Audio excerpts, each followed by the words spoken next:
welcome to Congressional Confessional, a primary debate between 10 of the Republican candidates seeking to be the next congressperson from Oklahoma's 2nd District in eastern Oklahoma. 4 other GOP candidates elected not to participate tonight.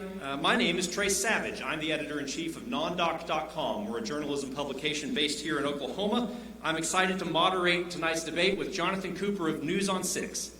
Tress, thank you so much. News on 6 is very happy to be a partner in this. We are streaming this on our Facebook page. We're also streaming it on our website, newson6.com. We also have a lot of media partners in this. NonDoc, where Trace is at, they are streaming it on their Facebook page as well. Also, The Frontier is streaming it on their Facebook page. So The Frontier is also going to be fact-checking tonight online as well. Awesome. Yeah, so be careful how much you want to exaggerate tonight, guys. We got some people who are going to check those facts afterwards. Debates do take a little bit of time and some money to put on, and I want to thank the financial sponsors of NonDoc's 2022 Political Debate Series, including the State Chamber of Oklahoma, AARP Oklahoma, the Oklahoma Public School Resource Center, the capital advocacy firm of McSpadden, Milner & Robinson, as well as the Oklahoma Association of Realtors and Overman Legal Group. Thank you so much for believing in public debates. Public debates matter. That's a great time for some applause. Jonathan? Yeah, I got just a quick message for the audience here. Thank you guys so much for being here in person. We really appreciate it. We just asked 2 things of you guys. First, can you share this on Facebook? If you have an opportunity to, it'll reach more people. The more people that see this, the better, obviously. And then also, if you get a chance, just silence your cell phone so we don't have to stop the debate or anything like that. So share it and silence your phone. Yeah, absolutely. I'm doing the same right on my phone right now, not trying to be rude. Those of you on stage probably pay somebody to share this. So, if you're being paid to run their campaign, share this right now so people can see your candidates talk. I do need to say this to the audience. Please hold your applause until we reach the end of each round of questions. We had a little bit of a rough audience last week's Attorney General debate, and there was a lot of shouting and things like that. I'm just not going to tolerate that, and I've got security here to warn people and then ask people to leave. And, of course, if the whole audience is really rowdy, if I need to, I will just get everybody out of the room so we can continue talking to the thousands of people watching this across eastern Oklahoma tonight.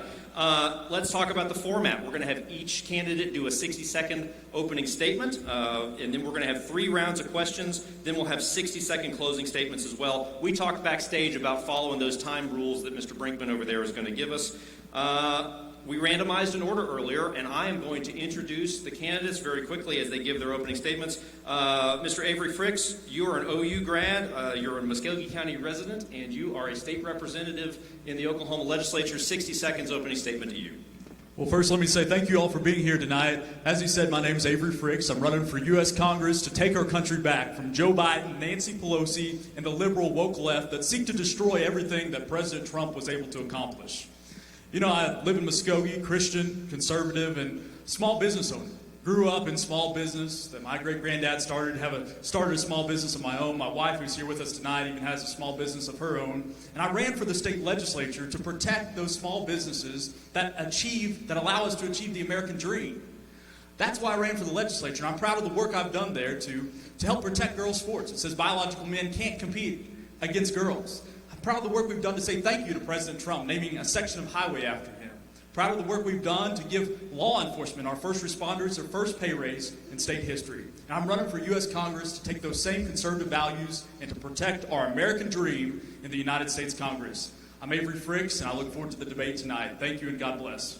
Thank you very much, sir. Next up is Mr. Marty Quinn. He was a member of the House of Representatives in the Oklahoma legislature, then the Senate. He's from Rogers County, and he has the incomparable Donna Garlick as his executive assistant. Mr. Quinn.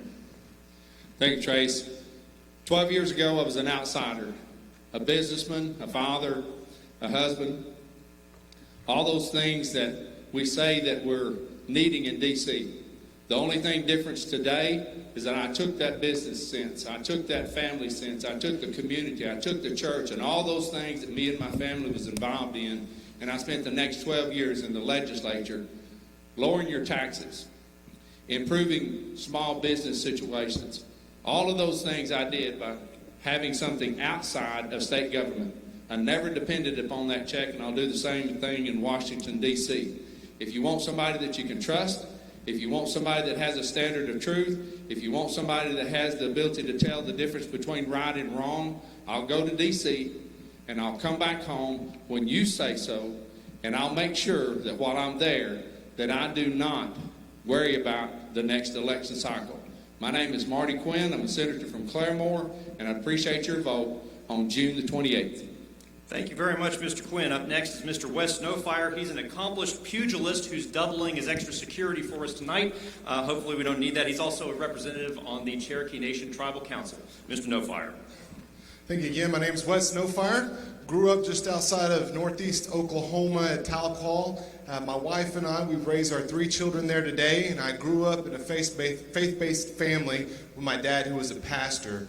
I was a nationally heavyweight ranked boxer for about 10 years. But then I took my fighting successful career by fighting corruption and fighting for financial transparency of the Cherokee Nation, where I've served being the only conservative voice for the past 3 years. You know, I've gotten good at calling out corruption and recognizing it, and one thing that the Cherokee Nation has done has been using the McGregor decision as a Trojan horse to bring the liberal agenda, Biden-Obama administration ideas right here to northeast Oklahoma. And they've also tried to affect people even on this stage. They've bought out current candidate Johnny Teehee by accepting nearly half of his contribution from the Coffee family. We also have Avery Fricks, who has given to the Biden administration Trojan horse rider Chuck Hoskins Jr. So vote Wes Snowfire if you want someone different, someone who will change and fight for you. Thank you. Thank you very much. Up next, we have Mr. John Bennett. He's a former state representative from Sequoyah County, as well as a former, most recent, I think until April, Republican Party chairman here in Oklahoma. 60 seconds, Mr. Bennett. My name is John Bennett, running for United States Congress for District 2, husband, father of 5, small business owner. I'm a retired United States Marine that served in combat in Iraq and Afghanistan, and I'm currently the pastor of Lee Creek Assembly of God Church. I don't think I have to tell you all this, but we're at war for the very soul of this nation. Our God-blessed constitutional republic is under attack. And I, for one, will not back up, back down, or give up. I will stand and fight for this constitutional republic. We don't need politics as usual anymore. What we need are bold, principled fighters that will stand up and fight for this republic and we, the people. We need to start putting America first again. American farmers and ranchers and veterans first. We need to put American jobs and American families first. We need to put American borders first. I say we build that wall. We need to put American oil first. I say we drill, baby, drill, and we gain back our energy independence. If you want a real fighter that's going to stand up and fight for this republic and we the people, then send me to Washington, D.C. on June the 28th. God bless you all. God bless the great state of Oklahoma. And remember this, Bennett is in it to win it. And he's 10 seconds over time. Thank you very much, Mr. Bennett. Okay, Mr. Barker, next 60 seconds to you. You're a member of the Quapaw Nation Business Committee, Secretary-Treasurer. You're an oil and gas attorney and business owner, and you're from Delaware County, if I'm not mistaken. That is correct. So we have 3 major issues facing us here in Oklahoma, and as well as the United States itself, would be energy, inflation, and especially in Oklahoma, tribal relations. These are my areas of expertise, and this is why I'm running for Congress. My name is Guy Barker, and I would like to be your newest member of Congress from Oklahoma. So I am a petroleum engineer, as Trey said. I own and operate a small oil and gas company, which I put together after being an operations engineer with Samson Resources, the largest privately owned oil and gas company at the time. So we have fought for energy independence. We saw much more traction on this during the Trump administration, and in the last year and a half, this has all been completely dashed and thrown away. There is an unbelievable commitment to nonsensical ideas, renewable energies, and just frankly, we do not have the technology nor the infrastructure for it now. We have individuals that are denying the priorities that are facing us here. Every single man, woman, and retired individual here in Oklahoma's money is running out day by day. Send me to Washington so we can start remedying some of these issues. Thank you very much. Thank you very much, Mr. Barker. Up next, Mr. Chris Schiller. You're a pharmacist from Muskogee County. 60 seconds to you, sir. Thank you. I'm Chris Schiller. I'm a Christian husband and father, conservative business owner, and local pharmacist. Born and raised in District 2 in Muskogee. It's where my wife of 23 years and I still call home today, where we've raised our 2 sons, Watson and Cash. Becky and I own our own small business, a local independent community pharmacy called Economy Pharmacy, with locations in Muskogee and in Tulsa. I've never ran for public office, and I'm a true political outsider. A little over 3 years ago, I had a patient, a really good friend, bring a letter into the pharmacy. The letter was from his insurance company, and it said he could no longer use our store. He was being forced to use a chain or a mail order, and that's not right. And so I started working to make sure patients had access to health care and had a choice of where to receive that health care. You know, in politics, I don't see a lot of people telling us the truth, and I certainly don't see a lot of people standing up to fight for what's right. And another thing is our southern border is a national crisis, and we need to quit listening to people talk about it, and we need people to actually fix it. I look forward to your questions this evening. Thank you. Thank you, Mr. Schiller. Up next, Mr. Clint Johnson. You're a Marine Corps veteran who worked in the Cherokee County Sheriff's Office. I believe you live in Cherokee County. Yes, sir.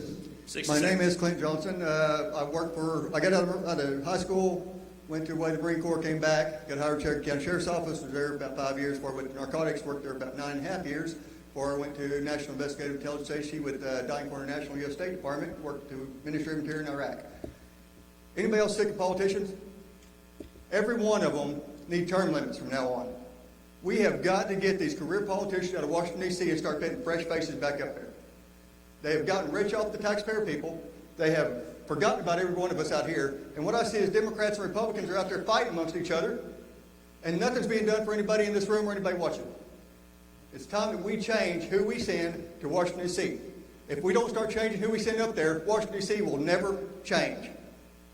Clint Johnson, U.S. Congress, June 28th. If you give me the opportunity to earn your vote, I'll show you. Our politicians will be here every 120 days. Me, standing here explaining what I'm doing in Washington, D.C. Thank you all. Thank you very much. Swallow that microphone for us in the future. Mr. Dale Derby, you are a former state representative. You're also a pharmacist from Owasso.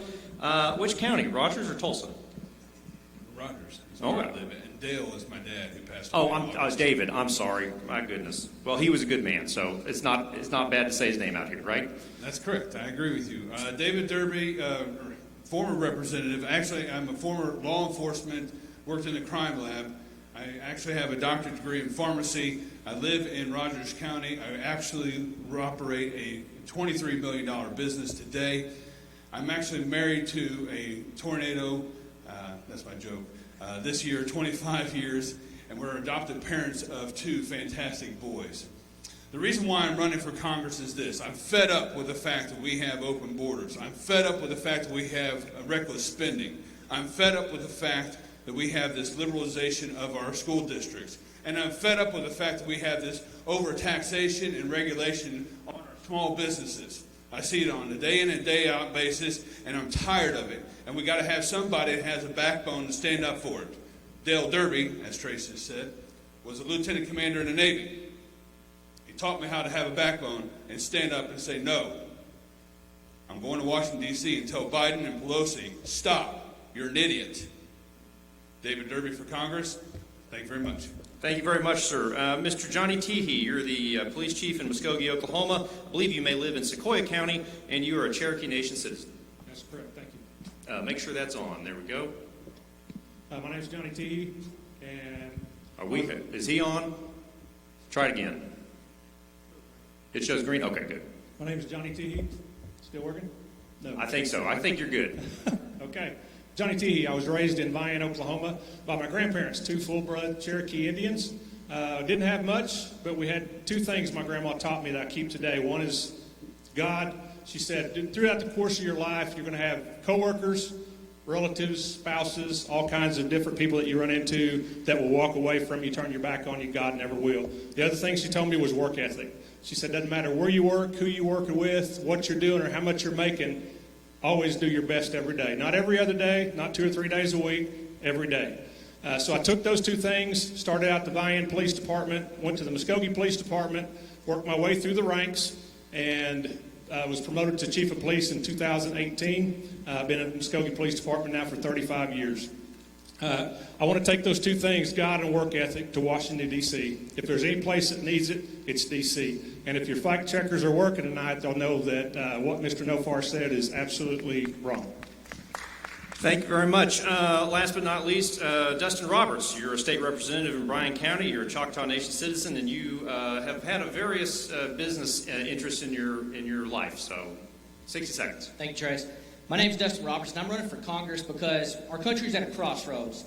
I've owned several small businesses, from a convenience store to a construction company. I'm a decorated Navy veteran, and I'm a current state representative. I ran for office 12 years ago because the state of Oklahoma had problems, and they were in my business, and I could not prosper at a convenience store. So I ran. After 12 years, the state of Oklahoma is in a better position today than it was 12 years ago. I want to take that knowledge and go to Washington, D.C., because they are entangled in our everyday lives. And it's going to take somebody that understands the state budgets and the county budgets, and along with the federal budgets, to get states' rights back and allow the state of Oklahoma and other states to build the programs that fit their state better.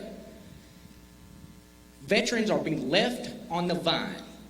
The care has been retracted back, and we have nobody standing up for the United States veterans that took an oath to die for this country. It's time for somebody to stand up. My name is Dustin Roberts, and I'm running to fix America. Thank you, Representative Roberts. Okay, round of applause time. That's a lot of opening statements. That's a lot of candidates. I appreciate you guys all tell us about yourselves. Mr. Cooper, did you stay awake over there? I didn't give you much to say, did I? I was awake, yes. Okay, let's go to our Wasn't on my phone. first round of questions. It's titled Nothing's Quiet on the Domestic Front. Each candidate will have 60 seconds to answer each question. Mr. Cooper. Okay, so for this first round, we're going to go in alphabetical order. Very easy question. It's a very simple one. The question is this. Think about the specific neighborhood you live in. Describe it to us. Tell us a tangible need facing your neighbors right now. We're going to go alphabetically. So, Mr. Barker, you're up first. 60 seconds. Tell us where you're from. What some tangible needs facing your neighbors right now. So, originally from Miami, Oklahoma, and then live in Delaware County now, around the Grand Lake area, but a tangible need that we see day in, day out is that nothing is very close to us. We have individuals in my community that have to drive long distances to and from just for groceries, to drop their kids off at school, or to simply to make it to the hospital, or handle all of their day-to-day needs back and forth to work. Now, as we can see, this punitive treatment that we're getting as a result of mismanagement of our oil and gas industry and our economy in general has sent gas prices skyrocketing and inflation as well. But we need to be able to start making common sense decisions on deliverability for petrochemicals here in the United States. We need to reopen our refineries and be able to get our supply back. So otherwise, we will not see these prices go down. They will only continue to climb. We're seeing this with gasoline, and we are going to start seeing it with liquid natural gas, propane as well, for other rural communities later this fall. Thank you. Thank you. Mr. Barker, thank you. Mr. Bennett. So I live in a rural area. There's a lot of farmers and ranchers. And right now we've got a lot of foreign entities coming and buying up our farmland and our ranch land. It's driving the prices up, and these foreigners are buying it every single day with piles and piles of cash. As U.S. Congressman, I'm going to stop that. I'm going to file a bill that will prevent any foreigners from buying up American farmland, specifically Oklahoma farmland. That's a problem for them to buy that, because if they control the land, they control the food. And if you can control the food, you can control the people. It's a huge problem. It needs to be fixed, and that's one of the first issues that I'm going to take care of when I get to the United States Congress. JohnBennettForCongress.com. You can go out to my Facebook page, John Bennett for Congress, or you can go out to my YouTube channel and watch some of my debates on the House floor in regards to all these issues we're talking about tonight. John Bennett for Congress. Mr. Bennett, thank you. Mr. Derby. Thank you for the question. Whether you live in my neighborhood, or whether you live in Vying, or whether you live in Durant, the same problem is going to be universal.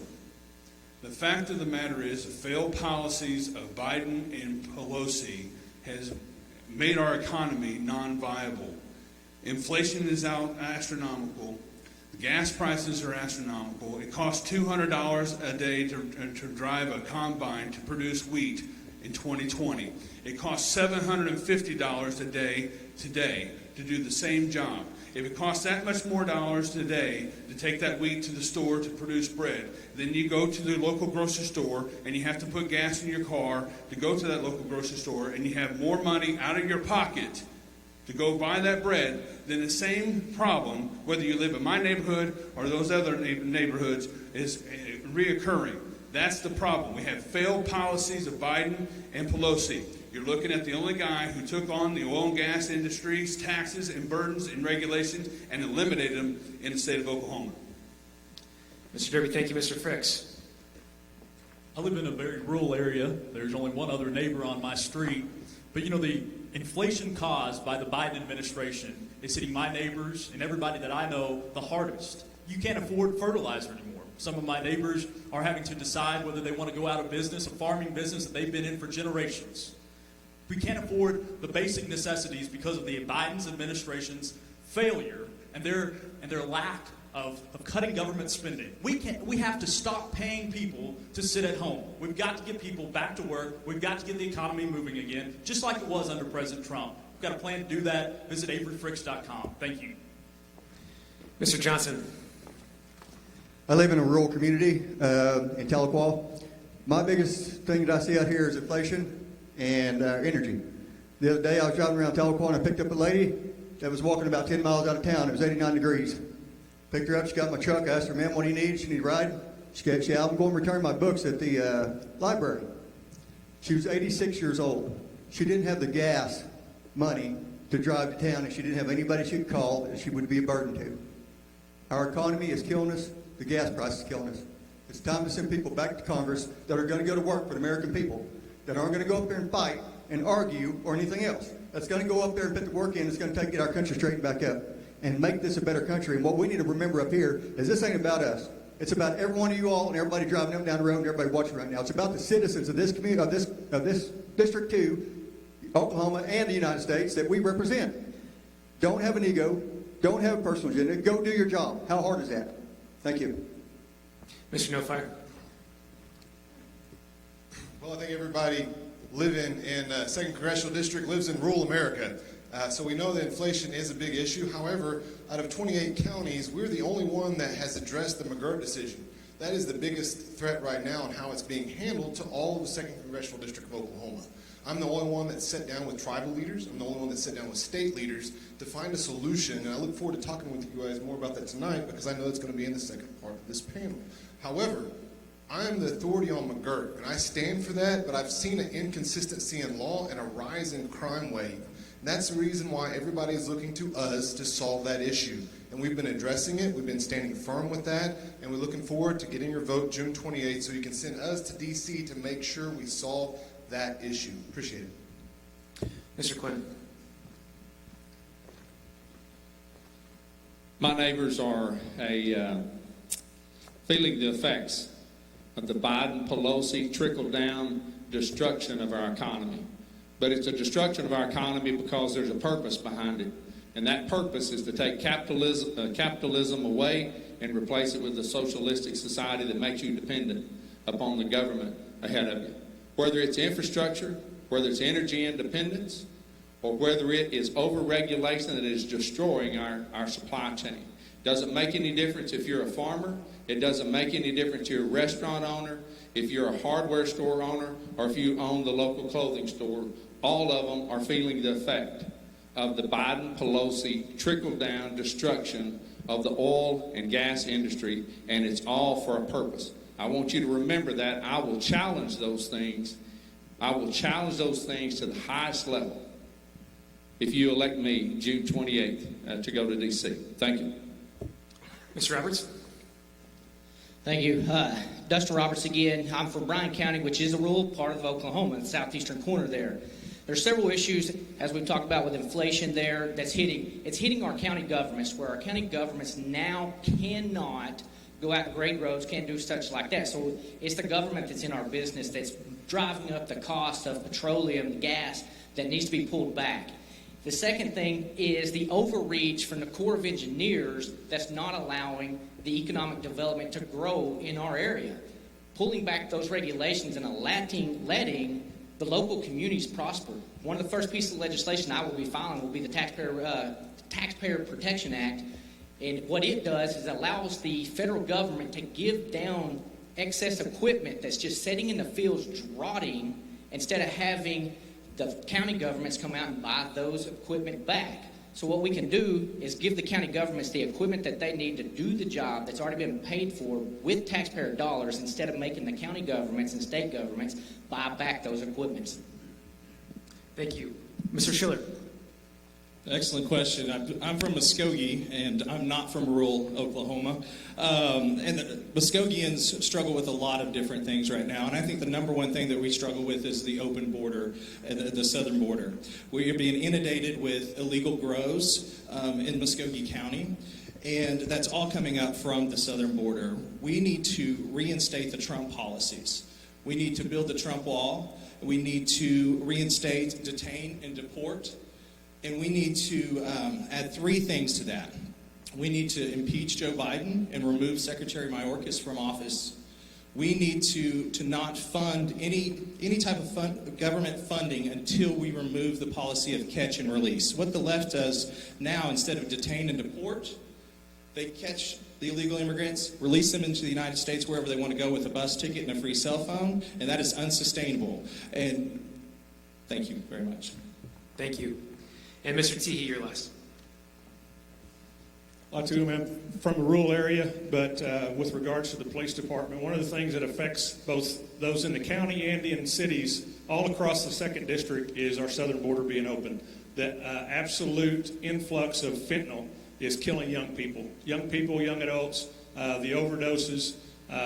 Literally every other day we have somebody that we're having to save on Narcan. If it wasn't for that Narcan, the overdose rates would be ridiculous. The deaths are coming, and it's all because of that southern border that Biden has absolutely opened up. Not just the drugs, but the criminals coming across there are our biggest issue in the entire 2nd District. Thank you very much. I appreciate that. I've got the next question. We're going to start with Mr. Schiller. I actually didn't think we were going to hear a whole lot about President Biden and Speaker Pelosi, but I guess we will tonight. I don't know. Mr. Schiller, that's a joke. You'll go first on this question. Numerous small and mid-sized communities in eastern Oklahoma have huge water problems, antiquated treatment and distribution systems, lead pipes, and limited financial resources to make improvements. I was in a town the other day where some folks hadn't had running water at their house for 2 months. Is there enough attention on this topic right now, and what can be done? You know, Trace, as a political outsider, as a business owner, we see our citizens struggle with lots of things. Obviously, there's not enough attention on that. I'm not an expert, and I don't pretend to be an expert in every field. But running water, I think water is our most precious resource that we have. And everyone needs running water, clean water, and to be able to rely on that. And I would work hard to make sure that all Americans, especially us here in the 2nd District, would have reliable running water resources. Thank you very much, sir. Mr. Derby, up next to you. And just so you know, I have David written right here. We're going to go to you on this one. Keeping people on their toes. Fair enough. I appreciate that. So the answer to this question is that I worked on this particular issue on a different avenue whenever we have new neighborhoods developed. OERB has a fund, a revolving fund, that I actually found money here within the state of Oklahoma for those particular problems that they run into, that we are allowing neighborhoods and developers to tap into to clean up these particular problems that you're talking about, these lead pipes and stuff like this. That could be something that the cities can talk to OERB that's available for them to clean up the lead pipes, because that's something that's environmental, that OERB, that I worked personally with on abandoned wells within the state of Oklahoma, because I had a family within my personal district that had their gas turned off because of the fact they had abandoned well underneath the foundation that would percolated the natural gas through the stone. It was all types of discombobulation for this family. That's the type of leadership that you're going to find with me, that we're going to find sources and we're going to find solutions for the problems at the end of the day. Whoa. There you go. That's the whoa sign. Hold it up, Bennett, for everybody to see. There we go. Thank you very much, sir. There. Mr. Fricks, same question to you. Is there enough attention on this topic of water access right now? What should be done? Yeah, thanks for the question. This all goes back to a financial issue. We got to have funding and the resources to be able to address this problem. And as you all know, the price of a construction project has skyrocketed recently under the Biden administration. Everything is going up. Interest rates are going up. And so these rural communities that need the financing to do these projects, they're not available anymore. Those dollars go less far. And so we've got to address this issue. We've got to stop the inflation that the Biden administration has caused. You know, we look around, we look at people not having running water. We look at a wide open southern border. We look at boys using the girls' bathroom. This is crazy. We're looking at a socialist country, and if we continue to allow Nancy Pelosi and the woke left continue down this path, we won't have a country anymore. We've got to stand up and fight for our country, and that's why I'm running. Thank you very much. I didn't know that bathroom gender affected water access. Mr. Roberts, we're going to mix up the order. Go ahead, sir. Thank you. Thank you so much. Yeah, well, I think I Okay. probably tricked my Yep, audio there we go. person there. The simple answer is to get the government out of our business. It goes back to local communities apply for those grants, and those grants are hard to come by because they have to hire somebody to go out, look for the grants, administer their grants, which now is costing the cities and the counties more money by going and trying to find these grants. If we could cut out all the overburdensome regulations on these grants and allow the municipalities to come in, grab the grants, and do what they need to instead of the feds putting the grants out there and tying regulations to them. It is simple. KISS, keep it simple, stupid. When the government gets over-regulating, they don't know what they're doing. Local communities know exactly what they need to do with the federal dollars, so if we could just pull back those regulations and allow the local communities to do what they need to with the grant dollars, you could solve that problem overnight. Great. Thank you very much. I look forward to it solved. Mr. Quinn, we're going to go to you next. 60 seconds. Same question. Thank you. The next congressman that goes to D.C. needs to realize how important the assets of Congressional District 2 are. One of those being the water that goes from southeast Oklahoma all the way to the northeast, whether it's lakes, whether it's the power that's generated from it, or whether it's just the fact that it's clean water. We will never be able to use those water resources to the maximum ability that we have until we stop the spending in D.C. Tom Coburn made a living of pointing out all of the problems of wasteful spending for us to be able to make sure that these small towns, these rural communities, have the water capacity to make sure that it's sanitized, to make sure that it goes out to the people that are in need of that water resource. Until we stop the wasteful spending in D.C., those things will never be able to be done. We've got to have a balanced budget amendment. We cannot continue to spend $30 trillion and growing as we are now and solve the water needs that are so precious to us in this state, in this district. Thank you. Thank you very much. Mr. Nofire, going to go to you next. 60 seconds. Same question. Well, I think the issue of having problems with this state's water needs is something that state legislators should have already addressed. They've already had tons of ARPA funds come to their desk, but yet they never appropriated any of the funds to fix the water issues in this state. That's something that I've tried to address while serving on the Cherokee Nation Council. I've worked with one of the local water boards that have a need in their district to try to fix one of their water towers. So it's about rolling up your sleeves, working with your local citizens in your water districts in your side your district, and trying to solve that issue. And that's something that I've done while serving on the council. That's something that I'll do while serving in the United States Congress. Thank you. Thank you very much. Mr. Johnson, 60 seconds to you. Same question. We have to stop the government overreach. Government's got to be shrunk back down. We've got to get them out of people's lives. Prop up the state governments. That's where the money should go. Cut the strings, let them handle it. That's where your water comes from. What I would do in Congress is work with my local politicians, my district, my county commissioners and stuff, and see what they need to help with their pipes, the aquifers, and everything else underwater. It's time that we go back up there and show them that the representatives actually support the civilians and the other local politicians out here. Try to get them help that they need to control our water system and everything else. Thank you. Thank you very much, Mr. Teehee. 60 seconds to you. Same question about water quality and access. I'm not sure exactly where you were at, but I know I was at a forum last week in Pushmataha, and they had that very crisis going on. They were within days of running out of water. Being a political outsider, I'm not sure exactly how that works, but I know that one thing that in the United States, we should not have a water issue anywhere, especially here in Oklahoma with the water we have. So whether it's state or federal, we have to do what it takes to get them the money to get that to where that's not an issue in Oklahoma. Thank you very much. Mr. Parker, 60 seconds to you. Same question. So I actually handle this issue somewhat on a daily basis. We're talking about rural water communities. We had an infrastructure bill that passed through Congress. It essentially authorized almost $2 trillion worth of spending. And unfortunately, that infrastructure bill did not contain a lot of what we would consider to be traditional infrastructure, whether it was roads, bridges, broadband, electricity, and of course, water. Now, there is a finite number or finite amount of funds within this plan, which I did not support at all. However, it has passed, and we are going to need a strong congressman that is going to be able to push letters of support for rural water communities that are pushing for any of this funding, whether it be grant or competitive application as well. Without that, we are not going to have any of this infrastructure be able to be rebuilt or modernized, and we're going to have more rural communities underserved or unserved by utility quality water. So we need a strong voice in Congress to help stand up and bring as much of that money back here to support our state infrastructure. Thank you. Thank you very much. Last but not least, Mr. Bennett, same question to you. Is enough attention being paid to water access? What should be done?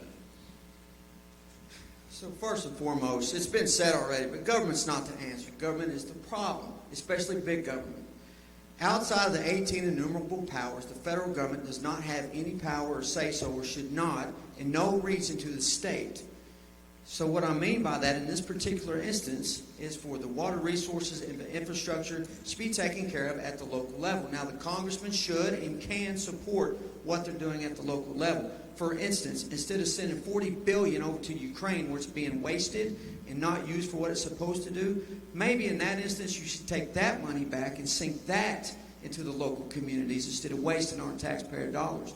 Or maybe at the local community, support them whenever they come and say, well, we need a new bond issue or a new sales tax to build a baseball park or something like that. How about we encourage them at the local level to focus on the infrastructure at the local level and use those taxes to fix the things at the local level, and quit looking at the federal government to fix everything, because they are the problem, not the solution. Thank you very much. I'm going to go real quick. Mr. Nofire, you said that the ARPA committee and the legislature hadn't done anything on water issues.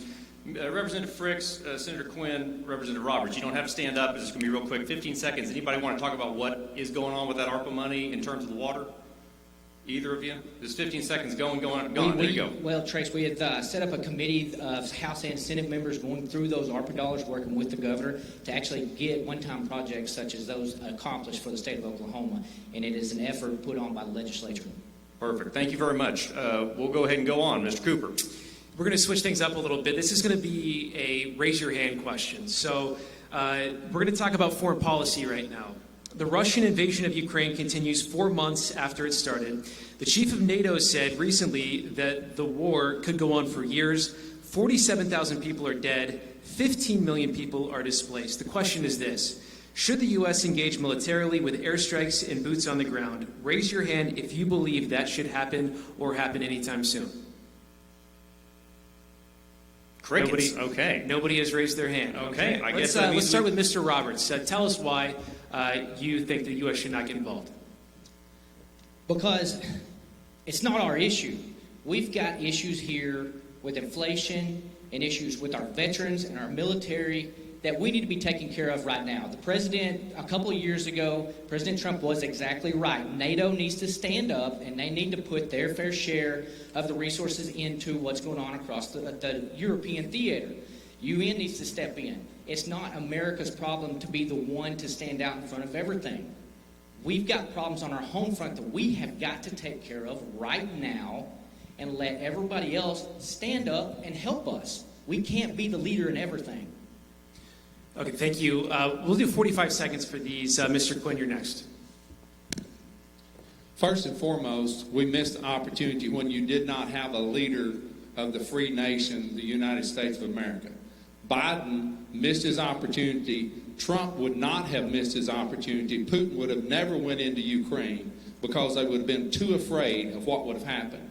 Had Biden have stood up in the beginning, not a dime would have had to been wasted. But here's the thing. Nobody knows where this conflict is going. And we say that we don't want to put any more money on it. What happens when they shut off the wheat? What happens when they shut off the supplies that other members of this world and this country needs? What happens when it starts affecting that food supply? Is that when we go in? So we have to make sure that we don't You can finish your thought. You can finish your thought. We have to make sure that we say that we're not going to spend another dime. We don't want to spend another dime. Well, we need to make sure that we, in the beginning, should have taken care of things when we had the opportunity to do so. Thank you. Thank you very much. Jonathan, let's throw this open just around the group. Whoever wants to go next, if you haven't spoken already, you can have 45 seconds if you want. I hear people talking about inflation, and if I'm not mistaken, and I'm not an economist, but I think the war in Ukraine is affecting global inflation. That's what I hear and read on the internet. So if that's such a problem, how long do we allow this to go on? Anybody who hadn't talked yet, 45 seconds. Go ahead, Mr. No Fire. I think Donald Trump was right that we got to make NATO start pulling their own weight in their own countries that are over there. But when you talk about the influence that Russia has, we have to make America energy independent again. And we can drill, baby, drill, and start selling our oil to European countries so that way they're not buying and helping out Russia wage war on Ukraine. Thank you very much. Anybody else? Go ahead, sir. All right, how do we address inflation globally? You stop spending and you lower the tax burden on the public. The best government that you can afford is the one that's least involved in your life. That's how you do it. The American public should be at work and not paying the ransom amount of taxes. Again, I'm going to come back to the wheat example. If you're paying so much at the pump, and I mean you're getting squeezed at the pump on your oil, and you're getting squeezed at the grocery store, and you're getting squeezed when you work a job on your taxes, all you're going to see is people work less, and your inflation and your economy fail. Thank you very much. I'm going to change this around just a little bit. Let's say we're nearly 2 years from now, and you're elected, and you're running for re-election again in Oklahoma, and this conflict is still going on between Russia and Ukraine. At that point, is there any need for the U.S. to do more in terms of, military efforts? Mr. Bennett. I'd love to answer that question. So first and foremost, we don't belong in Ukraine whatsoever. If you've ever been to war, or your family and friends have ever been to war, the last thing you want them to do is go spend blood, treasure, and tears in some foreign land that is just as criminal as Russia, its neighbor Russia. Zelensky is not a hero, he's a criminal. And he needs to be outed just like Putin does. They're laundering money. Our own U.S. government is using Ukraine to launder money. They've done it in the past. They've been caught. And any time the communist Democrats, the weak-kneed rhino Republicans, and the communist media are saying, look over here at what's going on in Ukraine, let's send them money, you better start looking over here because they're doing something else. These are the things that we need to consider. There's not anyone right now in our federal government that's actually paying attention to what's going on, national security-wise. That is a national security interest we don't have any business in Ukraine right now or 2 years from now. Mr. Bennett, thank you. I wanted to expand on this just a little bit. Congress approved $40 billion in aid for Ukraine. Congressman Mark Wayne Mullen, who is in Congressional District 2, he voted for the aid. Congressman Kevin Hern over in Tulsa voted against the aid. With a raise of hands, would you have voted for the aid? Was it 40 million or 40 billion, billion with a B. I misspoke. Right. Nobody would have voted for it. Mr. Barker, you look like you had one more thing. We'll end with you on this question. You have 45 seconds. Yeah, so I think that obviously if this conflict is still going on in 2 years' time, the answer is still going to be no, because we will still be combating inflationary effects here in the States. This is something that we're going to have to be fighting now and for the foreseeable future. We need to start prioritizing Americans' needs rather than shipping more and more American dollars in foreign aid to nations that historically may have burnt the American flag or chanted death to America. We have to start prioritizing America's needs, and we need to prioritize the things that are affecting every single one of us, regardless of your location within the country, race, age, gender orientation, whatever the case may be. Every single one of you has a checking account and has to put gas in your car. This is something that we need to address immediately. Thank you very much. We'll go to the next question. Mr. Fricks, it's for you. We're going to go back to domestic policy. In the legislature, where I see you often when I'm up there, you ran bills that authorized the first cost of living adjustment for the pensions of retired state employees, teachers, and public safety professionals in about 12 years. But about 12 years from now, the Federal Social Security Trust Fund is expected to potentially become insolvent, meaning millions of seniors could lose some form of their benefits. what does Congress need to do on the topic of Social Security, and would you be open to raising the tax cap so that income above $142,000 a year is taxed to support Social Security? Thank you for that question. First, let me take the COLA piece of it. I'm proud of the work I was able to do in the legislature to give our first responders the first pay raise they had received in over 12 years, and I think that was important work. We did it while keeping the pension solvent.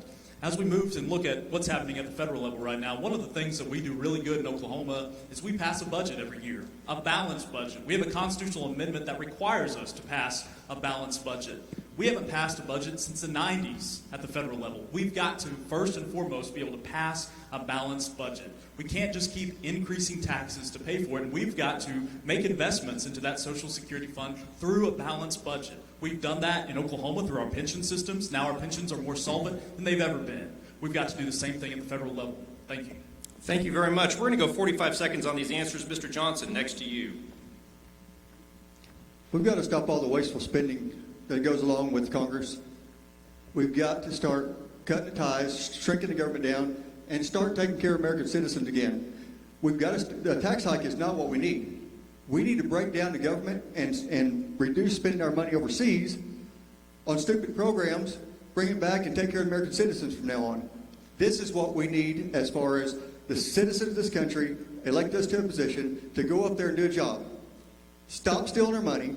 Stop doing your job. Sorry. Oh, you're good. Now, I was texting Mr. Cooper, never do that when you're supposed to be running a debate. Mr. Fricks, you said no on raising that tax cap. Is that correct? And Mr. Johnson, you said no also. Same question, Mr. No Fire. What do we need to do? Are you in favor of raising that tax cap? No. Okay, then what do we need to do? Well, first thing we got to do is we got to get some trust back in to our American citizens, back to the federal government. That's what the Social Security system is. It is a trust benefit. It is whether or not the citizens trust their American government with their funds. And right now we can see that they don't do that if you look at what happened in January 6th. So it's about making sure that we start holding our government officials accountable. And right now, as my track record has shown, my citizens have been holding me accountable, and I've been representing them well, serving on the Cherokee Nation Council, being the only conservative voice there against a liberal agenda administration. And if you send me to D.C., you're going to have someone there that's going to be able to be held accountable again, and I don't know if I can say the same about everybody else. Appreciate it. Mr. Novare, thank you. Let's go to Mr. Roberts for this question. Thank you. As far as the COLA, it was the work that Chairman Treasurer Randy McDaniel had put in, and myself as vice chairman of that committee, that allowed that COLA to actually happen years ago, the work up front. Absolutely not on raising the cap. What needs to be done is a committee needs to be set up to look at this as far as requirements of age, work, you name it, just a committee that's actually going to look at all the issues, dive into the work that needs to be done here to fix the problem instead of just kicking the can down the road here, because what keeps happening is Congress just keeps looking at raising the tax from 7.3 to 8.7. That needs to stop, and we just need to look and work and find out what's actually going to accomplish the Social Security issues. Real quick, one of the things you mentioned, though, is potentially changing the age limit, right? Are you saying that, we need to look at making it another 3 years before someone can qualify for Social Security? I think everything needs to be on the table when it comes to any issues that's facing America right now. Thank you. Mr. Quinn. Can I get a clarification on the question, if you don't mind? Yes, sir. You just want me to repeat it again? Please. So the Social Security Trust Fund is constantly projected to potentially be running out of money. It fluctuates from year to year sometimes, but we're looking at the next 10 to 15 years potentially. So currently, taxes are capped. The tax rate is capped. The tax implementation is capped. Look what happens when you put me answering the question at $142,000 a year for folks, meaning they don't pay any Social Security taxes on anything above that, give or take. So do you support raising that a little bit, or what else do we need to do to make sure the Social Security program is solid? I do not support raising the cap. Why is it that we use the money out of Social Security for other things? Why is it that we get no return for the money that's in Social Security? That's supposed to be, you've heard the term, a lockbox. There's lots of things I think that we ought to look at to make sure that we are maximizing whatever dollars are coming in for a specific purpose, that it's used for that specific purpose. But again, we have an outrageous spending habit. We have people that are trying to please different groups to make sure that they are buying votes for the next election cycle. But if you're not worried about the next election cycle, you can make those tough decisions. and I'd be one of those that would be willing to make the difficult decisions regardless of when the next election cycle comes up. Mr. Quinn, thank you. Mr. Schiller. You know, as a business owner, I know how important it is to have a balanced budget. And that we, as a country, no one talks about having a balanced budget. We need to have a balanced budget in Washington. We need to eliminate wasteful spending. We do not need to increase taxes. We need to bring our jobs and our manufacturing home and increase the number of people in the workforce to compensate for that. Thank you. Mr. T. My police department has a $6 million budget, and we live within that every year. We can't spend over. It's not going to run out. You have to quit the wasteful spending. That's the problem. It's failed leadership in Washington, D.C. that is spending money everywhere else. We could start it with $40 billion. We could add that to it to start with. But there's got to be something, and everything's got to be on the table as far as opportunities. But I would not agree to raising the limit. Thank you. Mr. Barker. No, absolutely not on raising the limit. I'm tired of the solution every time that we run into an issue of insolvency that we're going to raise taxes on those that make more money. But we're going to have to take a look at this system itself. And I think age is going to be one of the first things to start to address. Individuals' age expectation or life expectancy is far increased from where it has since we started this program itself. But the other largest is we're going to have to take a look at Social Security disability. This is something that Social Security was never originally designed to be able to handle. And we're looking at this year's national budget with the expectation that Social Security disability spending may exceed $1.2 trillion. I mean, this is almost 25% of our national budget that is going to an implementation that was never originally designed for Social Security itself. And we ask ourselves, why on earth it's going insolvent? It needs to be capped, and it needs to be cut. Thank you. Mr. Bennett? Yeah, so I agree with the rest of it. We should never be raising taxes or even talking about raising taxes. That's the government's answer to everything. We need more money, let's just raise taxes. Congress needs to be held accountable. We've got over a $31 trillion debt today, and that's probably one of the greatest national security threats that we face in America today.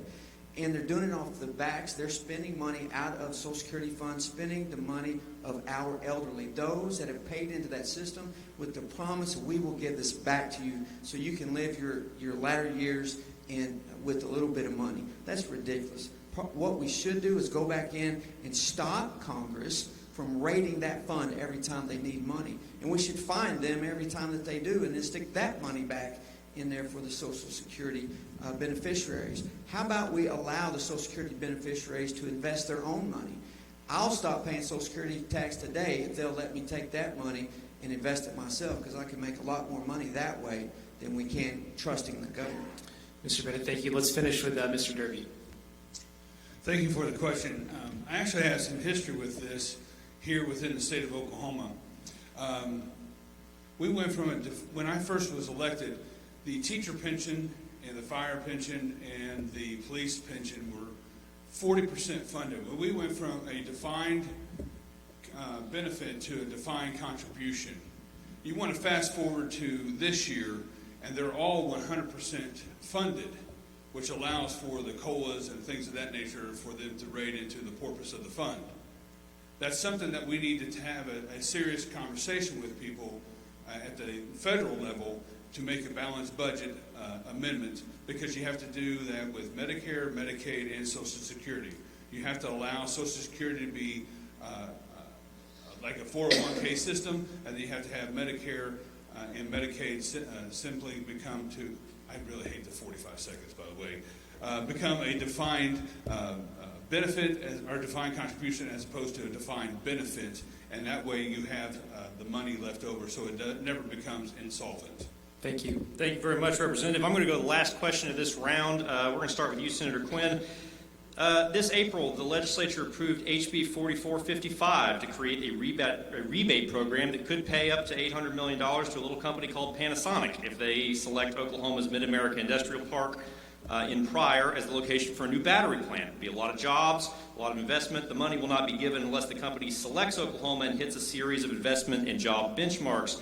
Representative Roberts, you voted in favor of this bill. Representative Fricks, you voted against it. Senator Quinn, you were absent and did not vote. So, Senator, where were you on April 21st instead of at the Capitol, and what would you have voted if you'd been in that Senate that day?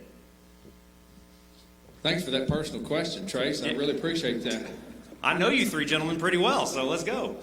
The truth of it is that once we entered the race, we had to start planning out each and every activity that we had.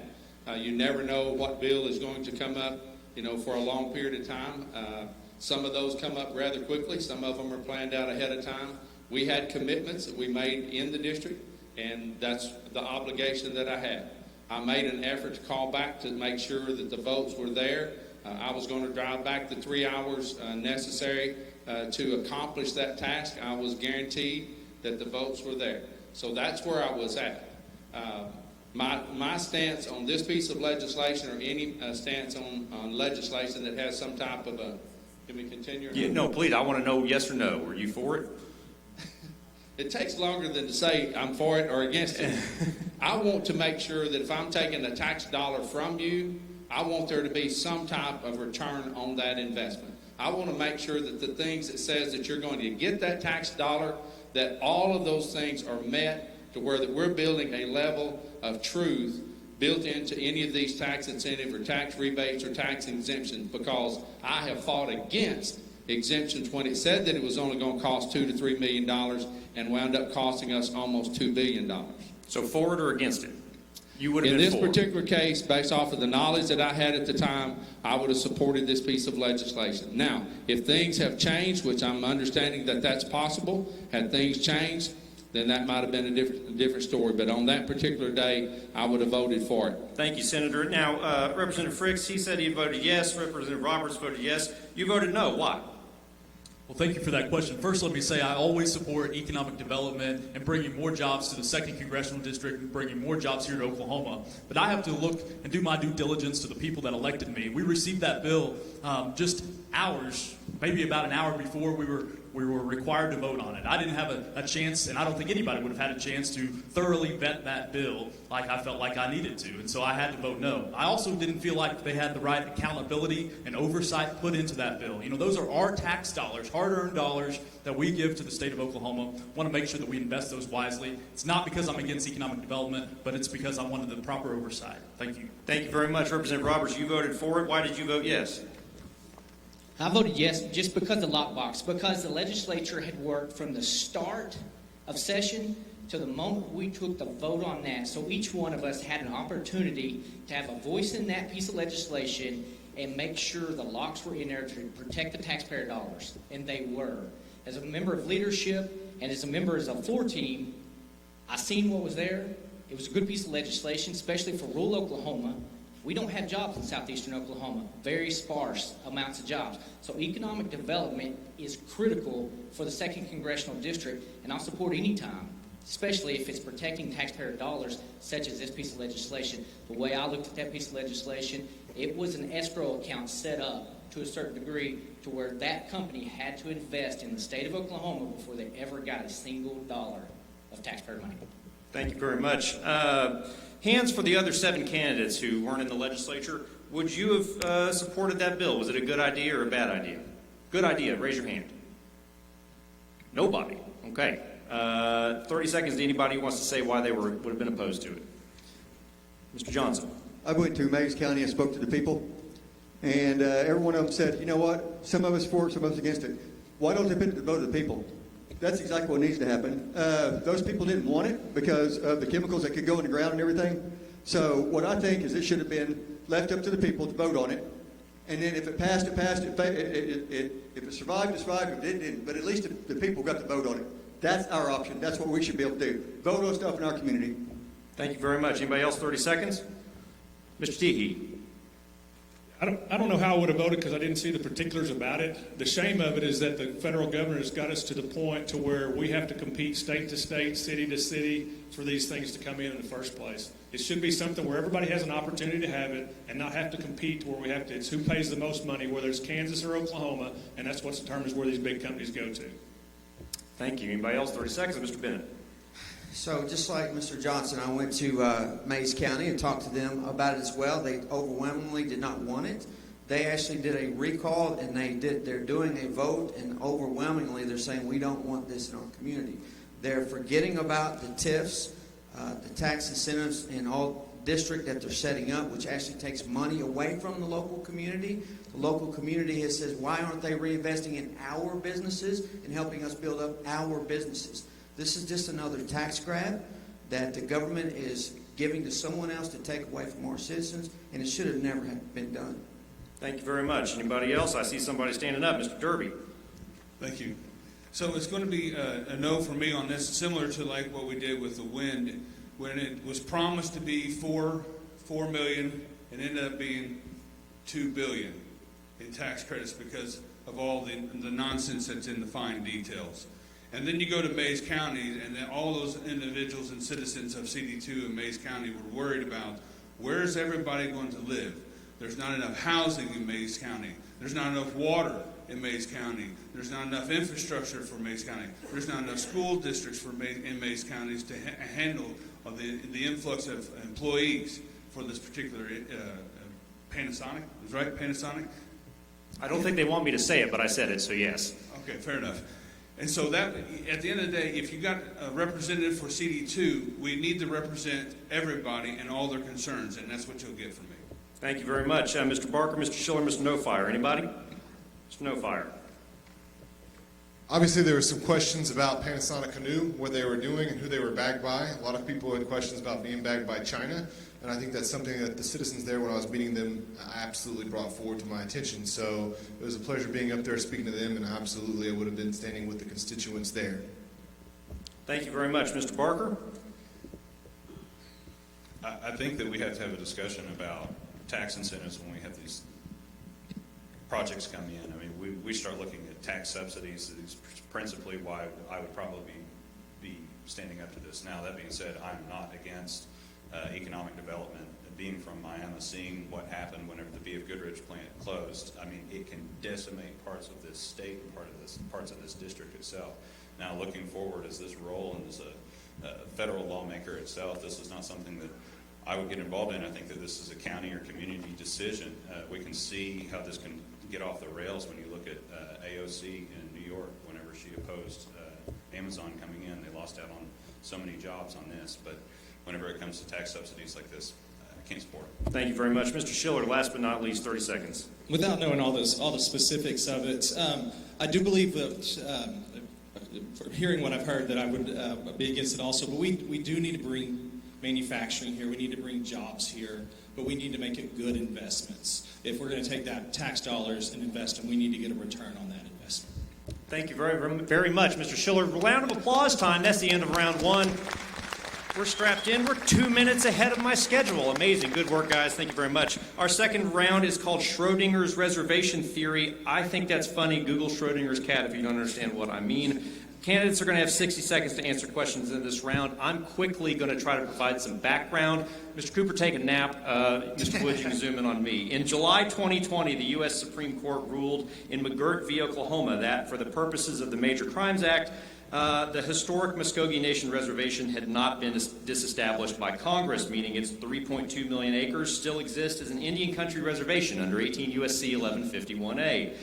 Then an Oklahoma appellate court cited the SCOTUS decision to affirm the historic reservations of the Cherokee Nation, the Chickasaw Nation, Choctaw Nation, Seminole Nation, and Quapaw Nation. Immediately, this meant only the federal government and those tribes, not the state of Oklahoma and its counties, had jurisdiction to prosecute violent crimes and major property crimes in eastern Oklahoma, including most of the Tulsa area and most of the Bartlesville area. Governor Kevin Stitt has pushed back and has tried to regain criminal jurisdiction for the state. Tribal leaders, many have emphasized the importance of their sovereignty. In the meantime, lawsuits are underway to attempt to affirm the reservation's existence regarding civil laws. That's the Schrodinger's part, right? Such as mining regulation and taxation authority. There's a lot of preface here for this round of questions, but Jonathan, this is an important and complicated topic. Let's dive into it. Yeah, let's do it. So our first question is for Mr. Teehee. So we hear Governor Stitt talk about chaos in eastern Oklahoma owing to the Mcgregor decision, and we hear tribal leaders say the issues have been exaggerated for political purposes. So our question is this: as police chief in Muskogee, what has been the impact of the Mcgregor decision on your job and in your community? The McGregor decision has been difficult. The biggest issue is the fact that we have victims who aren't being taken care of. Property crimes specifically, it's something that local, state, tribal, federal have all got to figure out a way to work together.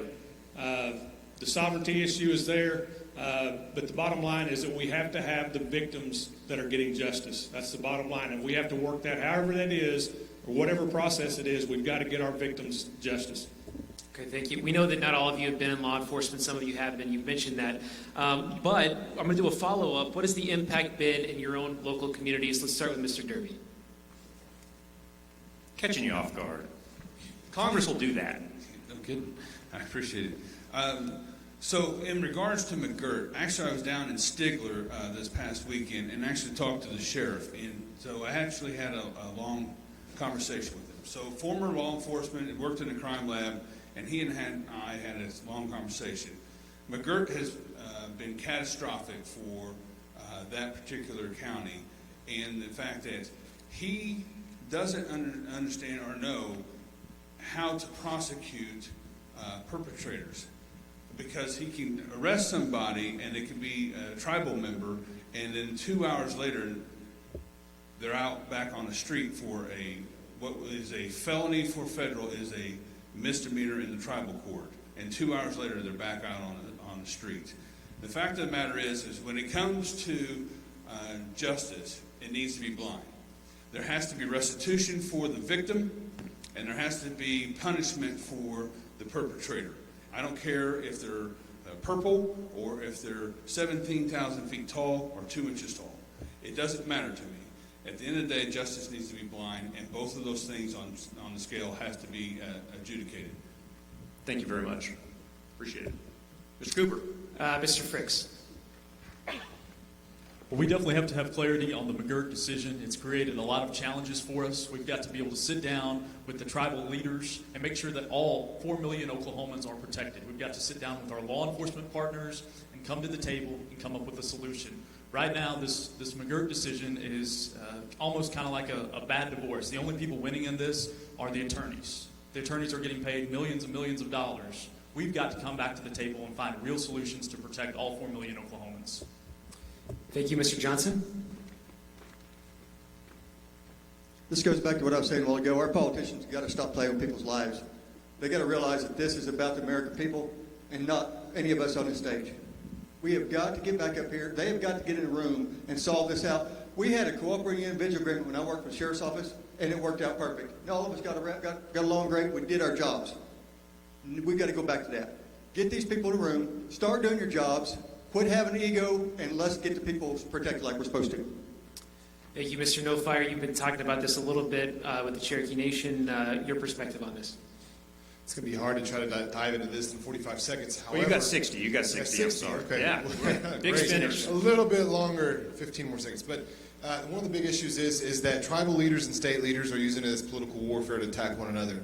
We know that it's going to take federal congressional action to solve this issue, and so I've dealt with the case law on a regular basis. I have sat down with tribal chiefs. I've got respect from them. I've sat down with Governor Stitt. I've sat down with the current Attorney General, John O'Connor. I both have support from them in solving this issue. They're looking to me to be the problem solver in McGirt. If I'm not in the room to be able to be the lead negotiator between both state leaders and tribal leaders, our citizens are going to continue to pay the price. But ultimately, the federal government is the backstop, and that backstop is Congress, and you're going to need someone like me there to solve that. That's the reason why I've had so much trust from both parties. We do have the rogue agenda administration over at Cherokee Nation. We call them the problem child. They don't want to sit down because they're in two-step with Joe Biden and his administration, trying to bring that right here to the most conservative state in Oklahoma. They're trying to put illegal abortion clinics right here on the reservations. We don't want to see that, and that's why I can speak on behalf of all the tribal representatives that I've sat down with and on the state of trying to find a negotiation and finding a solution. That's the reason why I have their support. Appreciate it. I want to give you 15 more seconds. You just said that the Cherokee Nation and Chief Hoskin are trying to put abortion clinics in the Cherokee Nation for the state of Oklahoma?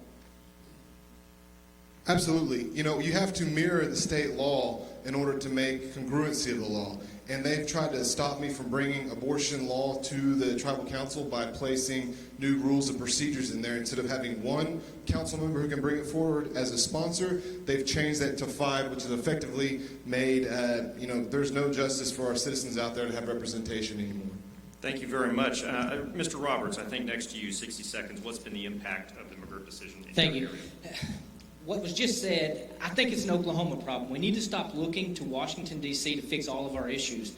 In the state of Oklahoma, we know how to solve the problems. Our tribal leaders and the governor and the AG need to all sit down. They need to work the issues out. And then as your next congressman, I'll be there to do what needs to be done with their advice. Because Oklahomans fix Oklahoman problems. Looking to Washington, D.C. to fix problems, we all know how that actually works out. We've seen the PPP loans and everything else. D.C. doesn't know how to fix problems. They cause problems. It's an Oklahoma problem that we need to actually fix here with leaders sitting together and having a conversation to protect Oklahomans. All right, Mr. Quinn, you're next. I've talked to a number of law enforcement individuals. I've talked to multiple DAs. And the response that I've gotten from them is that it's unfair for tribal members and it's unfair for non-tribal members. There's lots of injustices happening to both sets of people. I don't believe for 1 minute that it can be resolved without the help of the federal government, the state government, and the tribal leaders. We're going to have to bring that together because what is happening is people are being hurt because people are fussing and fighting. If we care about those people, whether it's tribal or non-tribal, like we say we will come to the table. And we'll say that we want what's best for Oklahoma. Oklahoma will never achieve the excellence or the success that is afforded to it and has the ability to attain unless we come together and work out a solution for the betterment of all of those involved. Thank you. Mr. Schiller, what's been the impact in your community? So as a political outsider and as a business owner, we see decisions made in Washington that affect our daily lives here in Oklahoma, and that's an understatement with this decision. But I'm a firm believer that the state leaders and the tribal leaders have to sit down and find a workable solution. That workable solution has to ensure the safety of our citizens and then justice for those that commit crimes.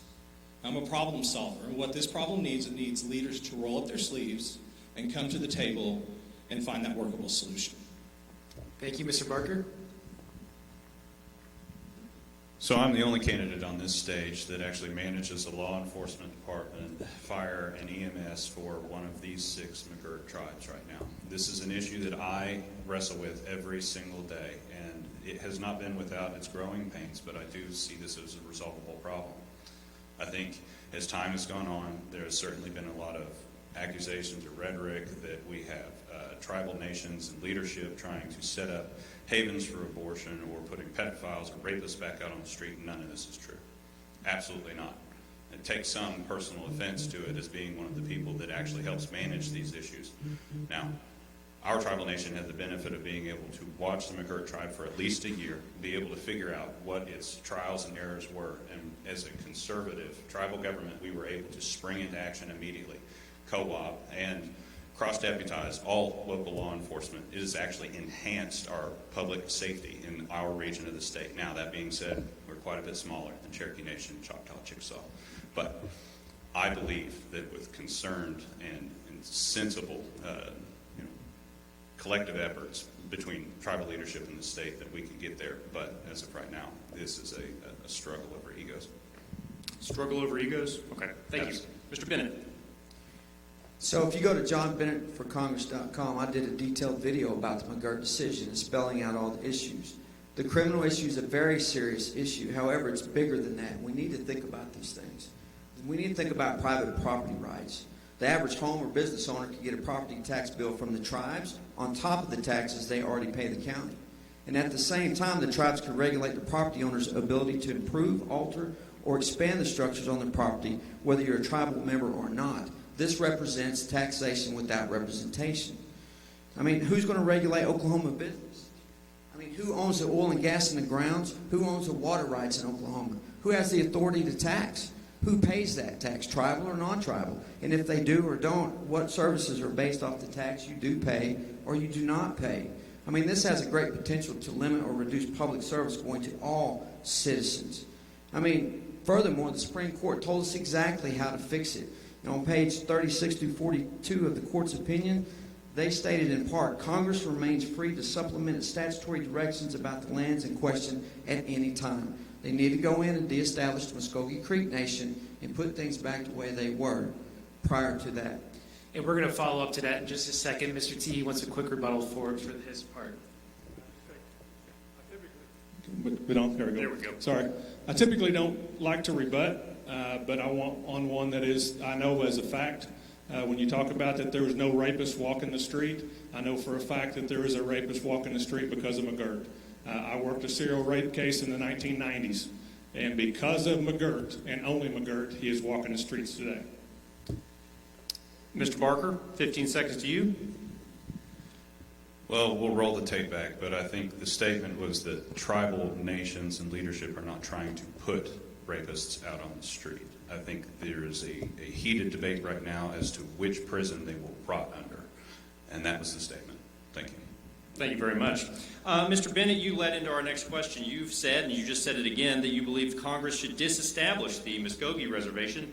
I think you said it about the other ones as well, or if that was disestablished, maybe the rest would follow. I'm not sure. But your statement drew a strong rebuke from the Intertribal Council, which called it, quote, shameful and, quote, anti-tribal. You are running to represent all of these tribes in Congress. Why should any of their citizens vote for you with that as a goal? So first and foremost, I'm running to represent the Oklahomans, all Oklahomans, whether they're in the tribe or not. And for the tribes to come out, socialistic type governments, by the way, which do not recognize our Bill of Rights, which are the first 10 amendments of our Constitution, they don't get those rights on tribal land. Yes, I did say we need to deestablish Muskogee Creek Nation. Because once we do that, and the Supreme Court says we have the authority, Congress has to do it if we want to fix things. All that would simply do is set us back to the day prior to the Supreme Court making the ruling that they did that caused this whole mess in the first place.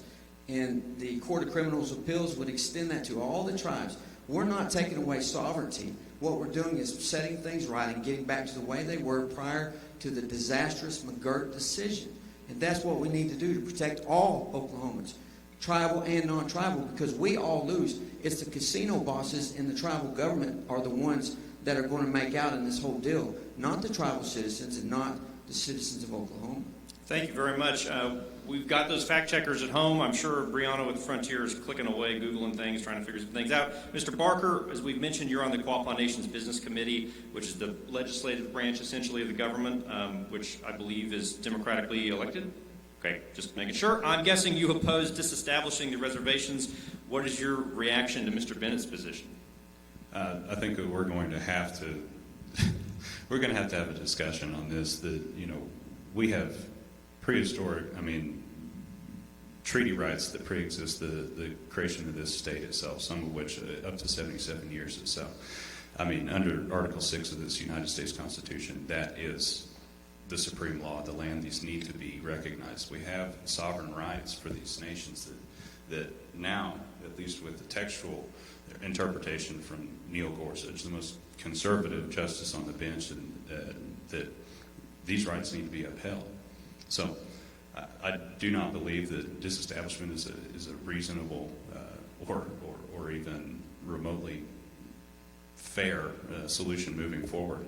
Our tribes and their participation in our communities here in Oklahoma make us strong, and it's what make us unique, particularly as a state here in the United States. So that needs to be celebrated, it needs to be enhanced, it needs to be strengthened through good, hard work with everybody kind of pointing their sails in the right direction rather than fighting against one another. Thank you very much. For the other 8 candidates on stage, please raise your hand if you agree with Mr. Bennett that Congress should disestablish the reservations. Anybody? Okay, somebody give me... Mr. Bennett raises his hand for himself. There we go. You raised both hands. It still counts as one. Somebody why are you guys not raising your hands? Why is that? Is that too extreme a position? Is it an insulting position? Who wants to go first? Mr. No Fire. Ultimately, it's about holding tribal, state, and federal governments accountable in this issue. The Supreme Court laid out a rule of how they could do that. You know, they actually gone into saying that Congress nor the treaties established a reservation, so the Supreme Court did. But they went back and said that Congress has to define that. Right now we have a big gray sector going on, and that's why we have so much inconsistency in the law of the land, and we're also seeing the inconsistency in the civil aspect of the land. And so for the best interests of all Oklahomans, native and non-natives alike, Congress is going to take action and have to take action. And how they go about doing that is going to be the reflection of someone who knows how to work with both tribal leaders and state leaders. And I have had that experience in doing it while serving on the council. I've also had that experience while running for this office. And so it is important to solve this biggest issue with somebody who knows exactly what they're working with. Thank you very much. Who would like to go next? Mr. Fricks. Thank you. You know, I believe that disestablishing these reservations would kick it right back to the courts because of the tribe's treaty rights. And that's going to get us right back into where we are today. It's going to cause continued uncertainty. The attorneys are going to continue to win. We've got to sit down. I'd rather see us all sit down and come up with real solutions to address this and to protect all Oklahomans. Mr. No Fire, I just saw you shake your head when he said that he'd kick it back to the courts. 15 seconds. Is that something you want to correct or rebut? It's not anything that really needs to be rebutted. I've already said that whenever I said that the treaty rights nor Congress has created a reservation, only the Supreme Court did. Appreciate Okay, thank you. Anybody else? 60 seconds on this topic. Why we? Yeah, I would like to chime in again. So I do appreciate Wes and Guy's comments on this, and I'll be more than happy to work with them or their tribes in trying to fix this. The main point is Congress has to fix it, and it can't be kicked down the road. It certainly can't be kicked back to the courts. You can't work with this if you're going to disestablish it. That's Well, the it's whole point of going- setting it's down going where back the to tribal the, leaders and state leaders. Whenever you're going to say something like that and then come back and say, well, I'd like to sit down and work with you guys. You done said you're going to disestablish it. Well, here's the deal. And The Congress only isn't ones going to working take out, that the only action. ones We've winning already out seen here that they is failed the to corrupt act so tribal far. governments, and we all know this, and everyone's afraid to say it because most up here are taking money from the tribes. What I'm saying is we need to get in here and fix this problem. We can't kick the can down the And road. those And candidates have let to me take money finish. from the tribes. 15 seconds, Mr. Bennett. then We're we'll just go to Mr. kicking the No Fire. can down the road, and so we'll do this, we'll do that. We need to do something right now because the fallout of what's going to happen if we don't fix this now, it's going to be very detrimental. And then trying to reverse that is going to be even harder. So we need to take a bold step and just fix it. Thank you very much, Mr. No Fire. Rebuttal, 15 seconds. Anybody else? Mr. Johnson, go ahead. Why are we not putting political pressure on our politicians to get in here and do something about this? This isn't about the candidates or anything. Get your butt out there and start doing your job. Get in a room, solve this for the American people. That's what we need. Anybody else? 15 seconds. Mr. No Fire. Rebuttal that when Bennett had said that there was setting members that received money from corrupted tribal leaders, and also Bennett's one of those by receiving money from the CFO of the Cherokee Nation businesses where they use their dark money to affect politics. Anybody else? Mr. Teehee? The police chief says, I'll hold my water. Okay. Trey, I want to say one more thing. The 10 courts told us 10 seconds, real on quick. Page 36 of 42, Congress remains free to supplement its statutory directions about the lands in question at any time. Simply reversing the decision will send us right back to the way it was the day prior to Mcgregor. It's not taking any sovereignty. Okay, we're going to move on. Mr. Cooper, I believe you have the next question for Mr. Roberts. Yeah, we're going to kind of expand on this a little bit as well. This is for Mr. Roberts first. You're a citizen of the Choctaw Nation. Your wife is a citizen of the Chickasaw Nation. You've heard the rhetoric and seen the tensions over the last 2 years. Compacts have been ended between the state and the tribes. The Cherokee Nation recently said it would no longer fly the Oklahoma flag at its capital, that it reversed that decision. One of your colleagues in the legislature recently called Governor Kevin Stitt racist on the House floor. Given the economic forces that are the tribal nations, are you concerned this situation is creating a generation's worth of bad blood between tribal citizens and non-tribal citizens? First off, yes, I am a citizen of the Choctaw Nation. We're stronger as an Oklahoma when we work together. It's as simple as that. We need to stop with the rhetoric and calling each other names and whatever's going on in the world. At the end of the day, you have a bunch of politicians that are just screaming and yelling at the top of their lungs, saying they're going to fight, and that's all they do is they fight with one another. They never actually work. And what it's going to end up taking is it takes individuals to sit down and work for Oklahoma. I stated it.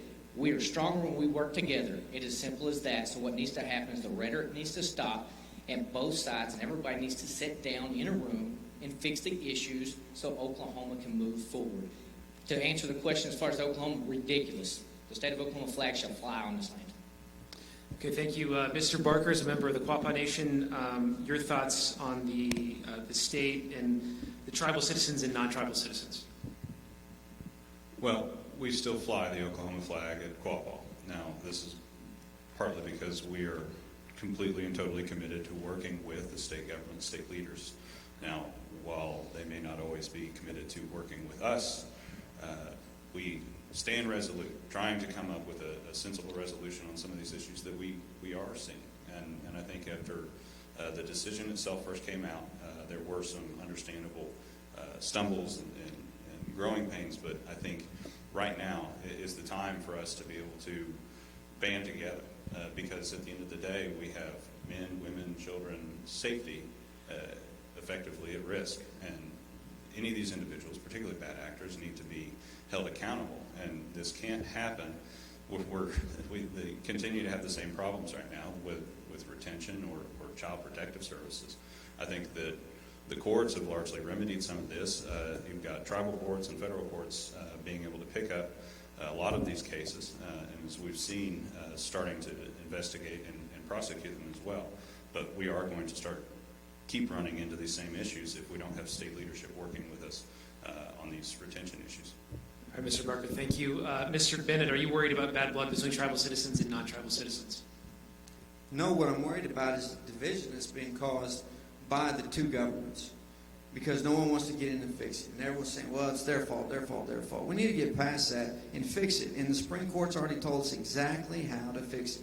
It doesn't take anyone's sovereignty away. It doesn't take anyone's rights away. Everything just goes back to being the same way that it was.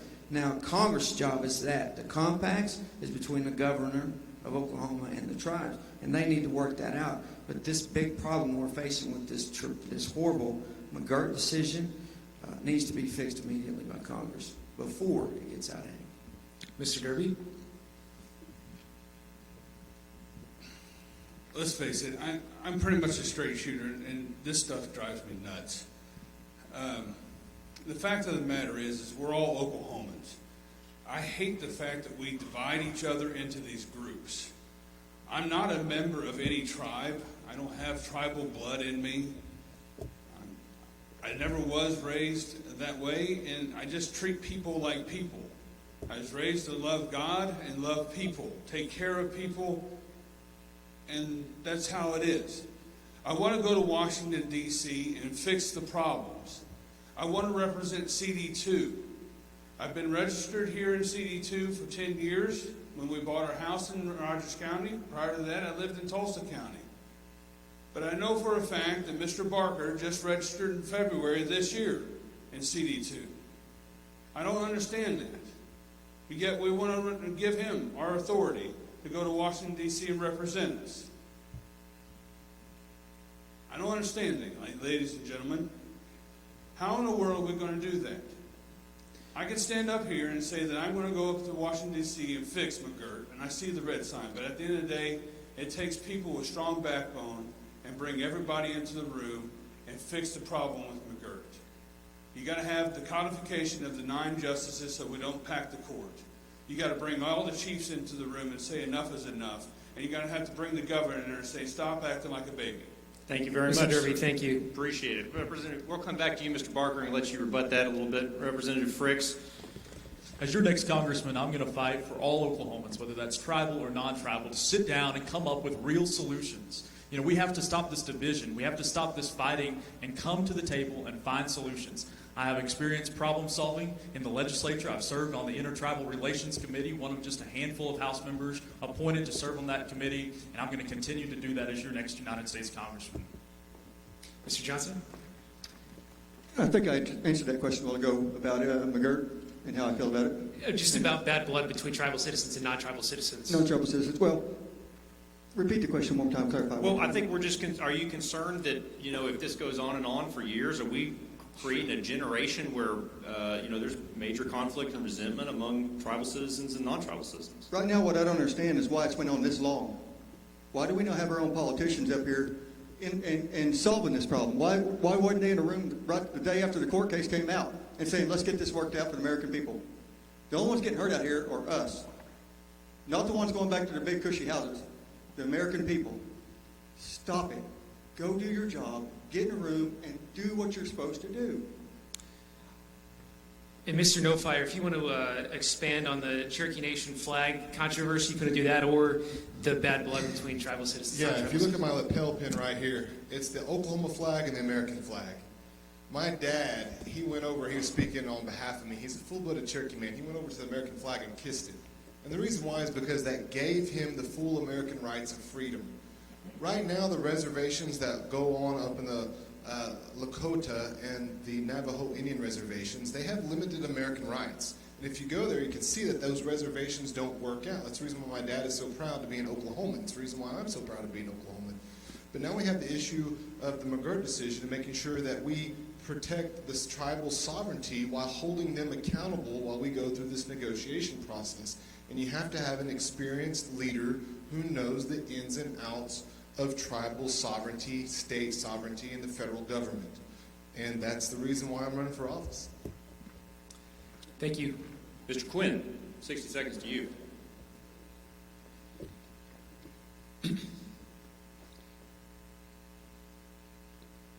The Bible tells us how we're supposed to treat our fellow man. And unless we come to the table with that in mind, what we wind up doing is fighting for what's best for me and fighting for what's best for this person. And at the end of the day, until we have our hearts and our minds set the way that they should be, the two sides are going to be in conflict.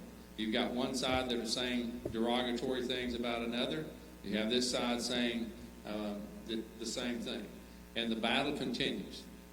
But we have to examine what it is that the tribal leaders are doing that is in conflict with those that are non-tribal. Those things that are happening to non-tribal members need to make sure that they're addressing things that the tribes feel like that they affect them. But we've been up here for the last several minutes, back and forth and back and forth. We haven't got anything solved. We've got to make sure that we go in with the right mind and with the right heart for our fellow man, and hopefully by that time we can address the issues. Thank you very much. Mr. Schiller, 60 seconds to you. Bottom line is we have to ensure the safety of our citizens. And then we have to make sure that justice is served to those that break the law. Obviously, this is the criminal justice part is a huge issue. And we can't continue to have our state leaders or the tribal leaders just posture. We have got to roll up our sleeves and get them to the table to solve this problem. Whatever role that I need to play in Congress to mediate that or to get that together, I will play that role. But I think the last thing we need is Nancy Pelosi right now deciding what is best for Oklahomans here in Oklahoma. Thank you. Then Mr. T.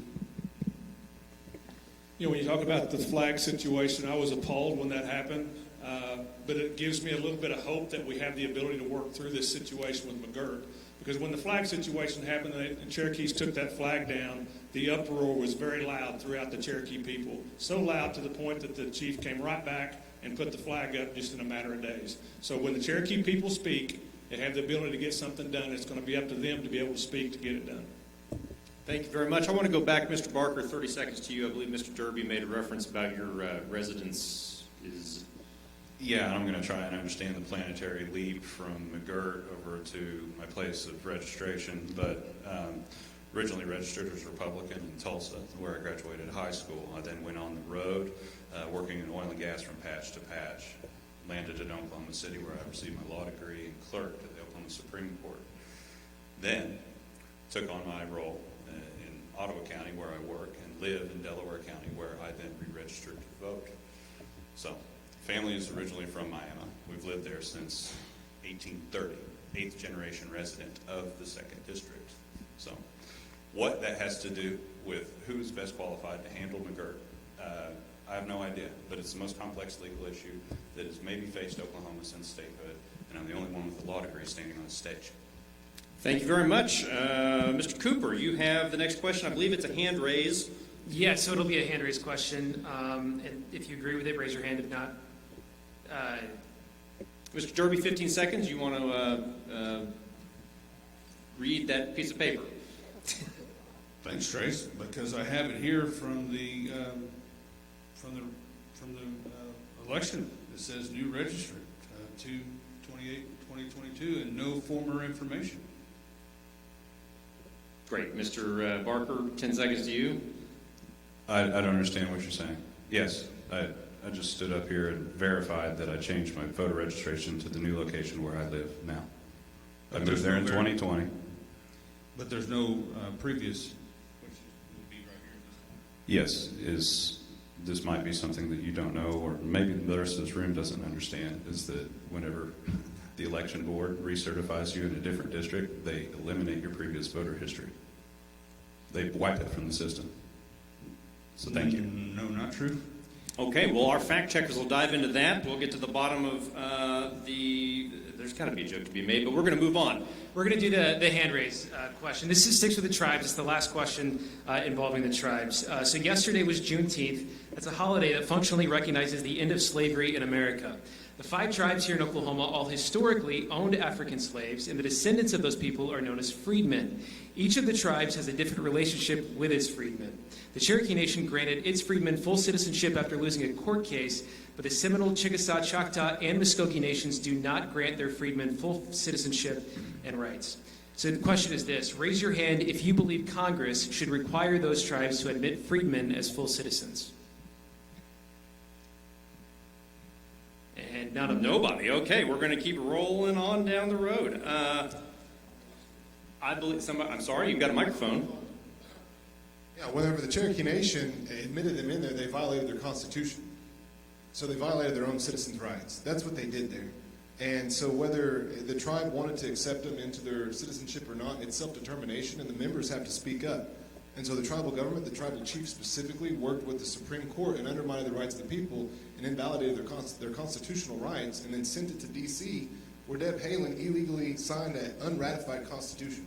So she'd be in violation herself. Thank you very much. Okay.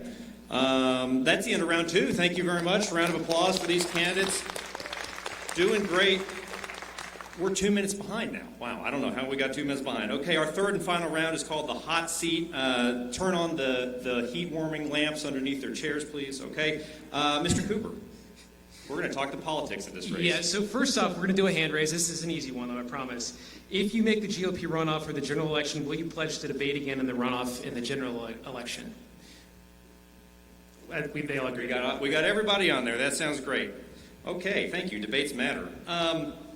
We'll take note of that. In this round, each candidate will get one question asked to them, and only that candidate will have 90 seconds to answer. Jonathan, you've got the first question, and in a turn of events that's opposite of what I just said, it's going to go to both Mr. Schiller and Mr. Derby. Yes, so this is for both Mr. Derby and Mr. Schiller. We'd like you to both answer the same question. Mr. Derby, you will go first. You seem both pretty well connected in the pharmacist community. There's always big money drama in the pharmaceutical industry. How can Oklahomans trust that you won't be an easy target for influence from Big Pharma in Washington? And are there any policy matters you would abstain from voting on? Mr. Derby, you're first. And you've got 90 seconds on these questions, gentlemen. That's 45 times 2. Fantastic. It's 18 times 5. It's good. I couldn't have done that. Pharmacy joke. That's easy. This campaign, I don't have any PAC money. I don't have any Big Pharma money. Didn't accept any money. As a matter of fact, I couldn't even get an independent pharmacist to join me on this particular endeavor because of the fact that Mr. Schiller entered the race before I did. Even though I actually helped the independent pharmacists out here within the state of Oklahoma by reducing the prescription drug costs with House Bill 2100 back in 2014. Took on insurance companies and told them that the pharmacy benefit managers were going to be regulated by the Insurance Commission here within the state of Oklahoma. We actually took them to the Supreme Court. That ruling was upheld, and we were the very first or very few states in the state of the United States to actually regulate a nameless entity and drive our prescription drug costs here within the state of Oklahoma. that laid the foundation for more pieces of legislation here within the state of Oklahoma. And that's the type of leadership you're going to have from me in the United States Congress to drive your prescription drug costs down and to take on the PBMs and the DIR fees so that your prescription drug costs are lower and you see more money in your pocket, and we can kick Nancy Pelosi and Joe Biden in the teeth. All right, Mr. Derby, thank you. Mr. Schiller, same question for you. Hagen Voters trust you will not be an easy target for big pharma lobbyists. Are there any policy matters you will abstain from voting on? Thank you so much for that question. As a pharmacist and a pharmacy owner, I have seen what big pharma and what big insurance has done to our healthcare system. There are two groups that I will not take any money from, big pharma and big insurance, because I've seen what they've done. I sit across from the counter to patients, and I can't explain to them why their copayment's gone from $25 to $150. I can't explain to them why a vial of insulin, when I got out of pharmacy school, that was $45. The same exact ingredients, the same exact makeup is now $350. That's wrong. We as Americans are subsidizing the rest of the world when it comes to drug costs. You can buy the same thing for $25 in Canada. We wonder what's wrong with our healthcare system and the influence that those industries have in Washington. I will not be bought by special interest groups, by big pharma, or by big insurance. They are one of the major reasons I want to go to Congress to fix our healthcare system so I can protect your right to good quality healthcare and to choose where to get that healthcare. In every city, not just in the big metro areas, because healthcare in the big metro areas seems to be taken care of, but in the rural Oklahoma. What we struggle with in rural Oklahoma is good access to healthcare and getting to that healthcare and getting them to choose that. So thank you for the question. Thank you. Trace? Mr. Bennett, I've got the next question for you. As chairman of the Republican Party, you faced criticism for divisive and what some people might say xenophobic statements you previously made about Muslim Americans. You compared private businesses who have vaccine mandates to something related to the Holocaust, and you criticized Senator James Lankford and U.S. Senator Jim Inhofe for voting to certify the 2020 election results. What do you say to voters who might look at all your comments and wonder if they want someone a little less controversial and more statesmanlike representing them in Congress? Well, first, it's true. I said all those things. And I also say this, the truth only hurts when it should. If we don't have someone that will stand up and say what's right and fight for those that don't have a voice, then we shouldn't send anybody up there. That's what our people want. They want someone that's going to stand up and fight for them. Why do you think overwhelmingly they elected Donald J. Trump? Because he's told the truth, no matter who come against him, no matter whose feelings got hurt. And I'll tell you, the truth only hurts if it should. If their feelings were hurt by the truth, because it was all truth, then they're the people I'm talking to. And that's what I'm doing in Congress. If you don't like the truth, then don't ask me. If you don't want me to go up and fight for you and speak the truth and stand and fight, even when the heat gets turned up and everyone else turns against you, then don't send me. Send somebody else. But if you want a fighter, someone's going to tell the truth no matter what, not take money from special interest or anybody else, then send me. If you want the same old that we've been getting, then send somebody else. Thank you very much. I have the next question for Mr. Quinn.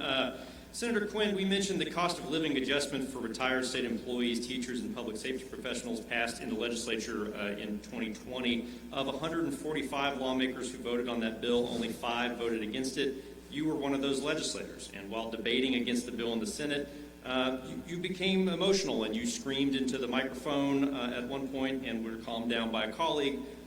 Why did boosting the pension benefits of retired teachers, police officers, and firefighters draw that reaction? Take us back there, and what did that mean to you? One of the worst things that's happening to us in D.C. is we keep giving benefits away for political reasons. The situation that we've got right now, when I started in the House in 2010, our unfunded liabilities for the retirement system was almost $16 billion. Had actions not been taken previously and since that time to reduce it to about $8 billion, we would be just exactly like D.C. because the previous administrations came in every so often, just happened to be around election time, and they would give these cost of livings to a segment of our population called retirees, whether that's government workers, But what about the people that are not government workers? What about those of you in the audience that worked your entire life for 30 years or 40 years and you retired on $2,000 a month and you live 5 years or 10 years or 20 years and never get a cost of living adjustment, but you pay for it? We went back to the same democratic options of pleasing people for political reasons. We used the same tactics. We went back into the system, the very system that we're trying to make whole. We went back into the system and took out over $800 million. It is this kind of reaction that I will fight against. I fought against it then because I've seen it for 12 years. I made tough decisions that day. I'll make tough decisions today, and I'll make tough decisions tomorrow. Thank you. Thank you very much, Senator.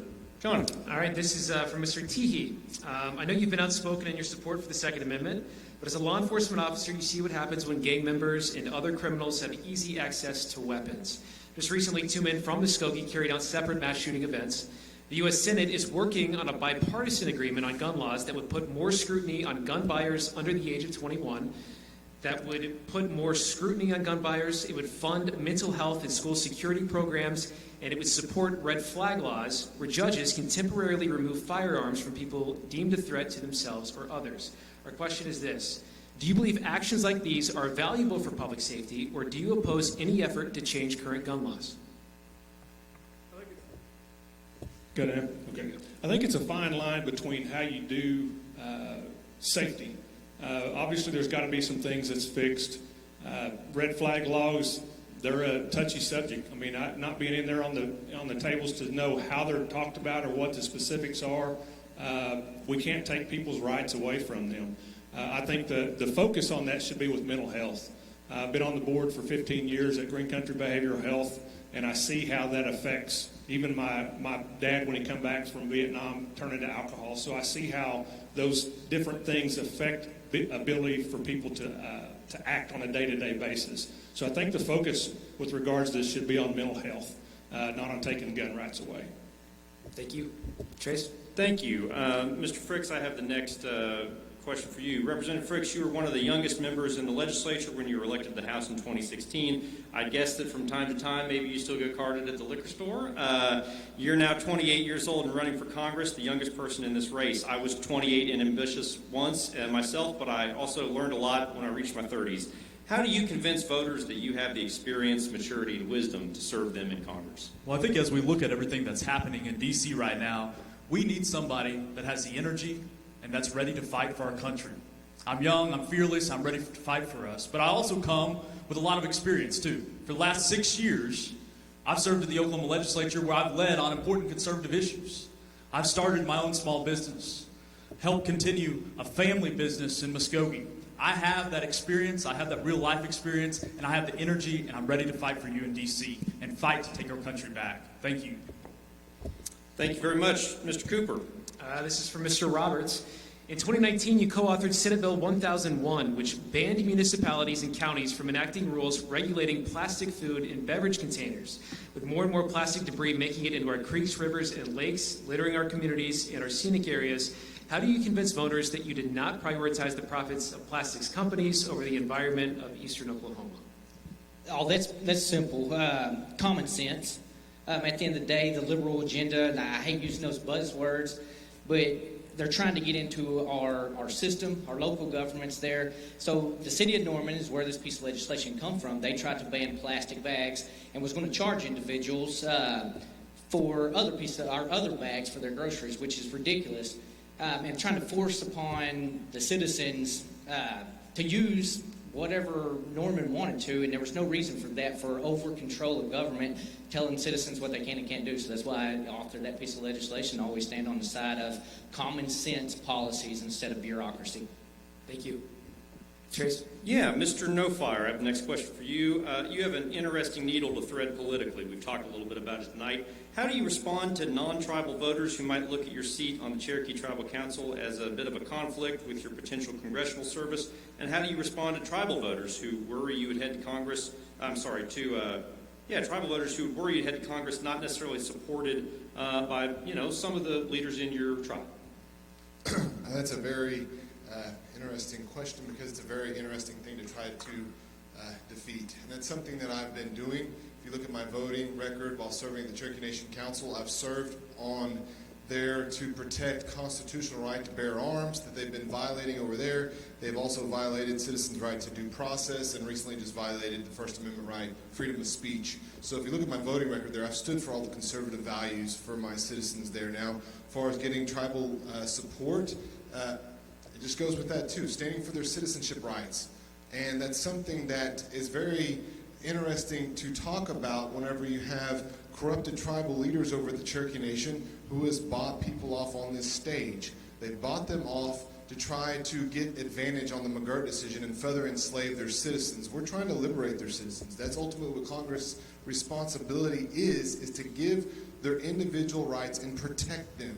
Right now, their rights are being undermined by the Hoskins administration at Cherokee Nation, and they're going to continue perpetuate that forward by buying off current legislators either in the House and even all the way up to the federal government. So if you vote for me, you're going to make sure that not only are you getting your state citizens' right protected, you're getting your individual American rights protected by being a Native American. So once again, vote for Wes No Fire, and I'll solve that issue. Thank you. Mr. Cooper. Yeah, this is for Mr. Barker. You are an attorney and a petroleum businessman who has donated a lot of money to your own campaign. You have listed 2 different Monkey Island addresses on your state and federal election registrations, and as best as we can tell from state databases, you have not voted in 6 years. Why should everyday Oklahomans believe you that you can relate to their needs, and is that accurate?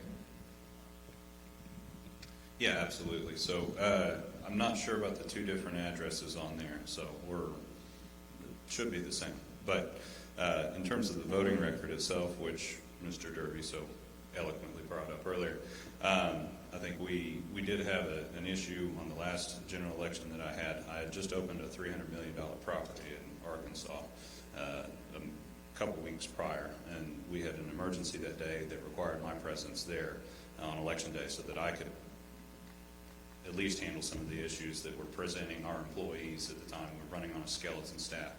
And I'll do anything that I need to do, whether it be clean tables, flip rooms, or wash dishes, so that I can have an employment force that I have over 3,000 employees in 4 different states, so that they can be able to get to the polls.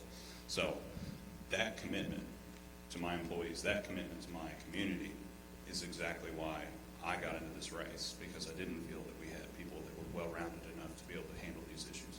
Thank you. Thank you. Thank you. Mr. Johnson, last question to you. I believe you ran for but lost a race for Cherokee County Sheriff, and you don't have experience, to my knowledge, in elected office and haven't raised much money to get your message out here. How do you convince people that you're the guy who can win this election, in June or August or November? I did run for sheriff because I got tired of the stuff not being done back home with the sheriff's department, not responding to calls and stuff. That's why I didn't run for. That's why I ran for sheriff. The reason I'm running for Congress and the reason I believe that I'm qualified for this office is I did work for our government for over 20 years. I know how it works. I'm not dumb. Whenever you talk about raising money for this office, I intentionally didn't raise any money.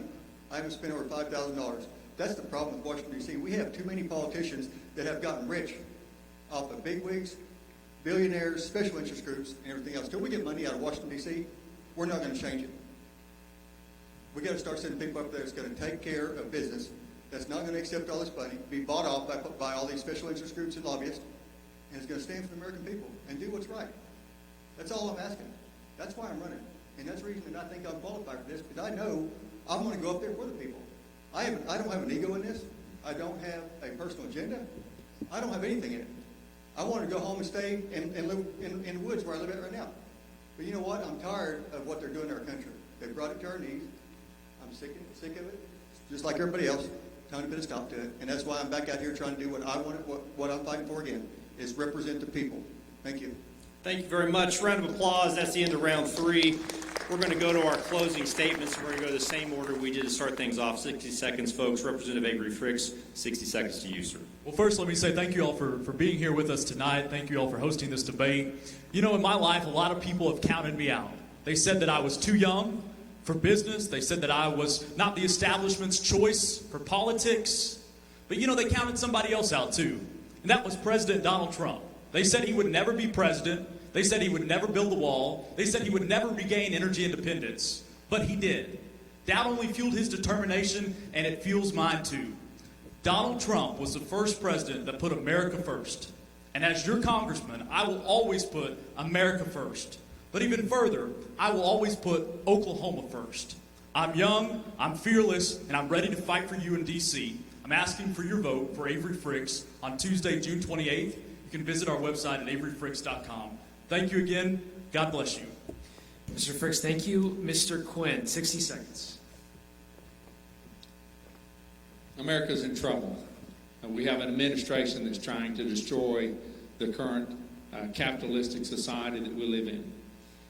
I think there's been questions on this stage tonight that prove to you that not only in the legislative body, but here on this stage tonight, when the questions come, when the votes come, and you have to be honest, you have to be trusted, I can make that tough decision. And you know why?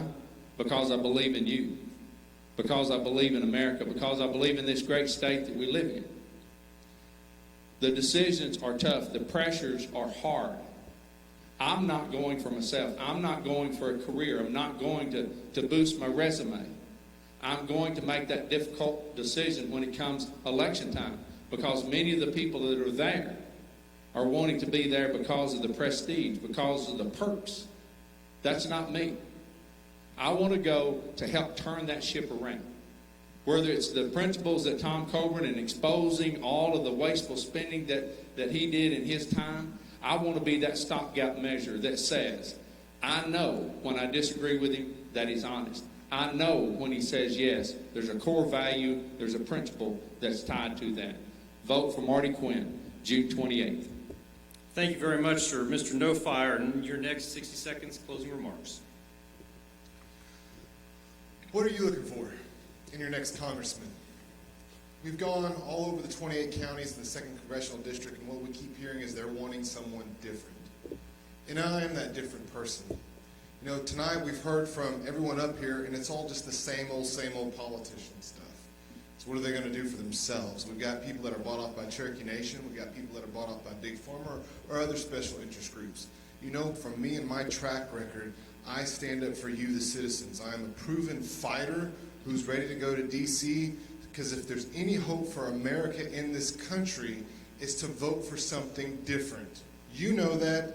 I know that. That's the reason why I'm running for office. And I need your support and vote June 28th, West No Fire. Thank you. Thank you. Mr. Bennett, 60 seconds to your closing remarks. We were stationed in Okinawa, Japan, and the Marine Corps thought they would send me back to Iraq.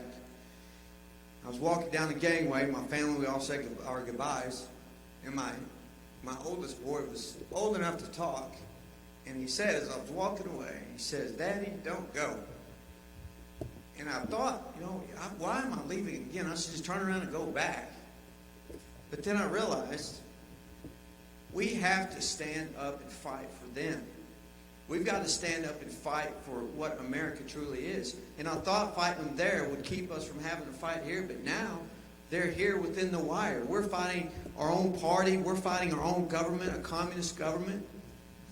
There's got to be sacrifices. I know what that sacrifice is about. I know what freedom costs. And I'm willing to do whatever it takes to protect your children, my children, and each and every one of us. If you want someone that's really going to go up and fight for we the people in this God bless constitutional republic, I'm asking to be your champion. Send me to Congress, and we'll take the fight for liberty to the halls of Congress. God bless you all, and God bless the great state of Oklahoma. Thank you very much. Mr. Barker, 60 seconds to closing remark for you. Now we talk about having a good fighter that's going to represent our values, somebody that's going to go up and fight President Biden, fight Nancy Pelosi, fight the woke agenda.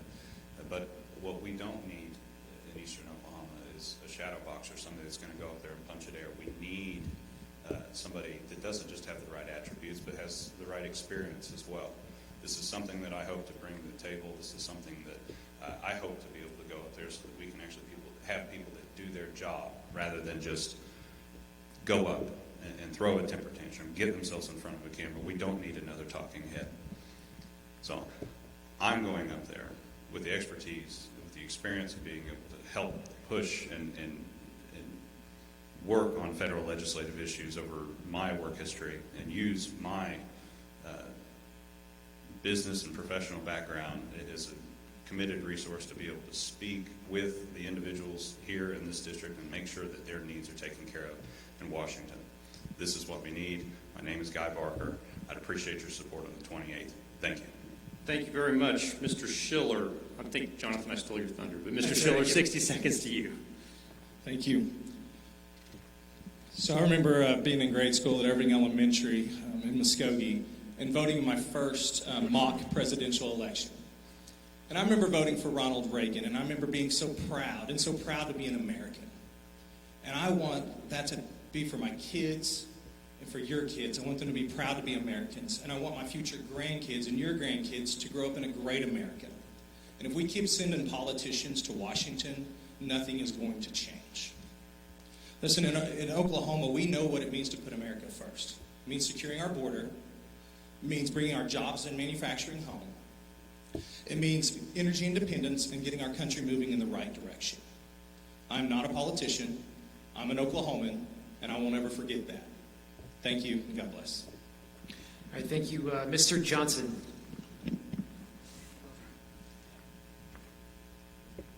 Is it on? Why would I be the best person for the job? You know what? We've been up here for 2 hours. How many arguments have you heard on this stage? We're all like-minded. And we can't even get along for 2 hours. We need to stop fighting. We've got to go do the work the American people want. And we've got to put the time in to do it. This isn't about us. This is about you all. Go do the job, guys. That's all it takes. Every one of you guys are pretty good guys. I like every one of them. We're all like-minded. That's what I hope we get to in Washington, D.C. Bunch of like-minded people who can do the job, who will get together and start working with the American people and get our energy costs back down, get our prices back down, start driving up. The American people get your budgets back up where you can actually go on vacations, put gas in your car, food on your plate, and clothes on your kids' back. That's what we got to get back to. If you give me the opportunity to be your congressman on June 28th, I know respect is earned and not given, and I'll do everything I can every day to earn your trust and respect. And I'll be standing on the stage every 120 days explaining myself what I'm doing in Washington, D.C. Thank you. Thank you, sir. Mr. Derby, now it's your turn. Thank you very much. David Derby, running for Congress, CD2. Who do you want, a lion or a lamb? You see, I voted for Donald J. Trump in 2016, and his second hire was Stuart Jolly, who endorsed me. He's a national field director, and he's endorsed me for this particular campaign. You see, the reason why he endorsed me is because I have a proven track record here in the state of Oklahoma as a conservative legislator. You see, I have 100% pro-life background, 100% pro-life voting background by the Oklahomans for Life. I also have a 100% voting record for the Second Amendment, I have an A+ rating for the NRA, a lifetime member of the NRA. Stuff that I couldn't tell you at the first 60 seconds. That's the type of representation that you will also have in the 2nd Congressional District. Someone who has a proven track record, stands up for what is right, was taught that by a lieutenant commander in the Navy, and will fight for you every day that he draws breath on this earth. My name is David Derby, derbyforcongress.com. I'm humbly asking for your vote on June 28th. Thank you. Thank you, Mr. T. Christian conservative values. You know, we started with that tonight. I thought the majority of us on this stage had that. I'm not so sure about that anymore. But that's what I have. I have Christian conservative values. The other thing that my focus is going to be is on safety. You know, a year and a half ago, we could afford gas, we could afford groceries, we could afford vacations, and now under the Biden administration, we can't afford any of that. We've got to change that. The other thing, my biggest focus is going to be on safety. You know, we want to make Trump made America great again, and that's all been scratched away by the Biden administration. So we've got to start over with that. All the things we've talked about tonight, all of them are good things. But the thing I want to focus on is our number one resource in this country. We have to keep our number one resource in this country safe, and that's our kids. If we can't keep our kids safe in the schools, if we can't keep our people safe on the streets, then everything else is irrelevant. JohnnyTeehee.com. I've been a protector and a server my entire life, and that's what I want to do in Washington, D.C. I want to keep eastern Oklahoma and Americans safe. Thank you very much. Representative Roberts, bring us home.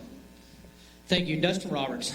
I'm running for the 2nd Congressional District for the simple fact that I'm tired of people just yelling and screaming to the top of their lungs on Fox News, CNN, or any other thing that they could get publicity so that way they can publish a book to never do anything.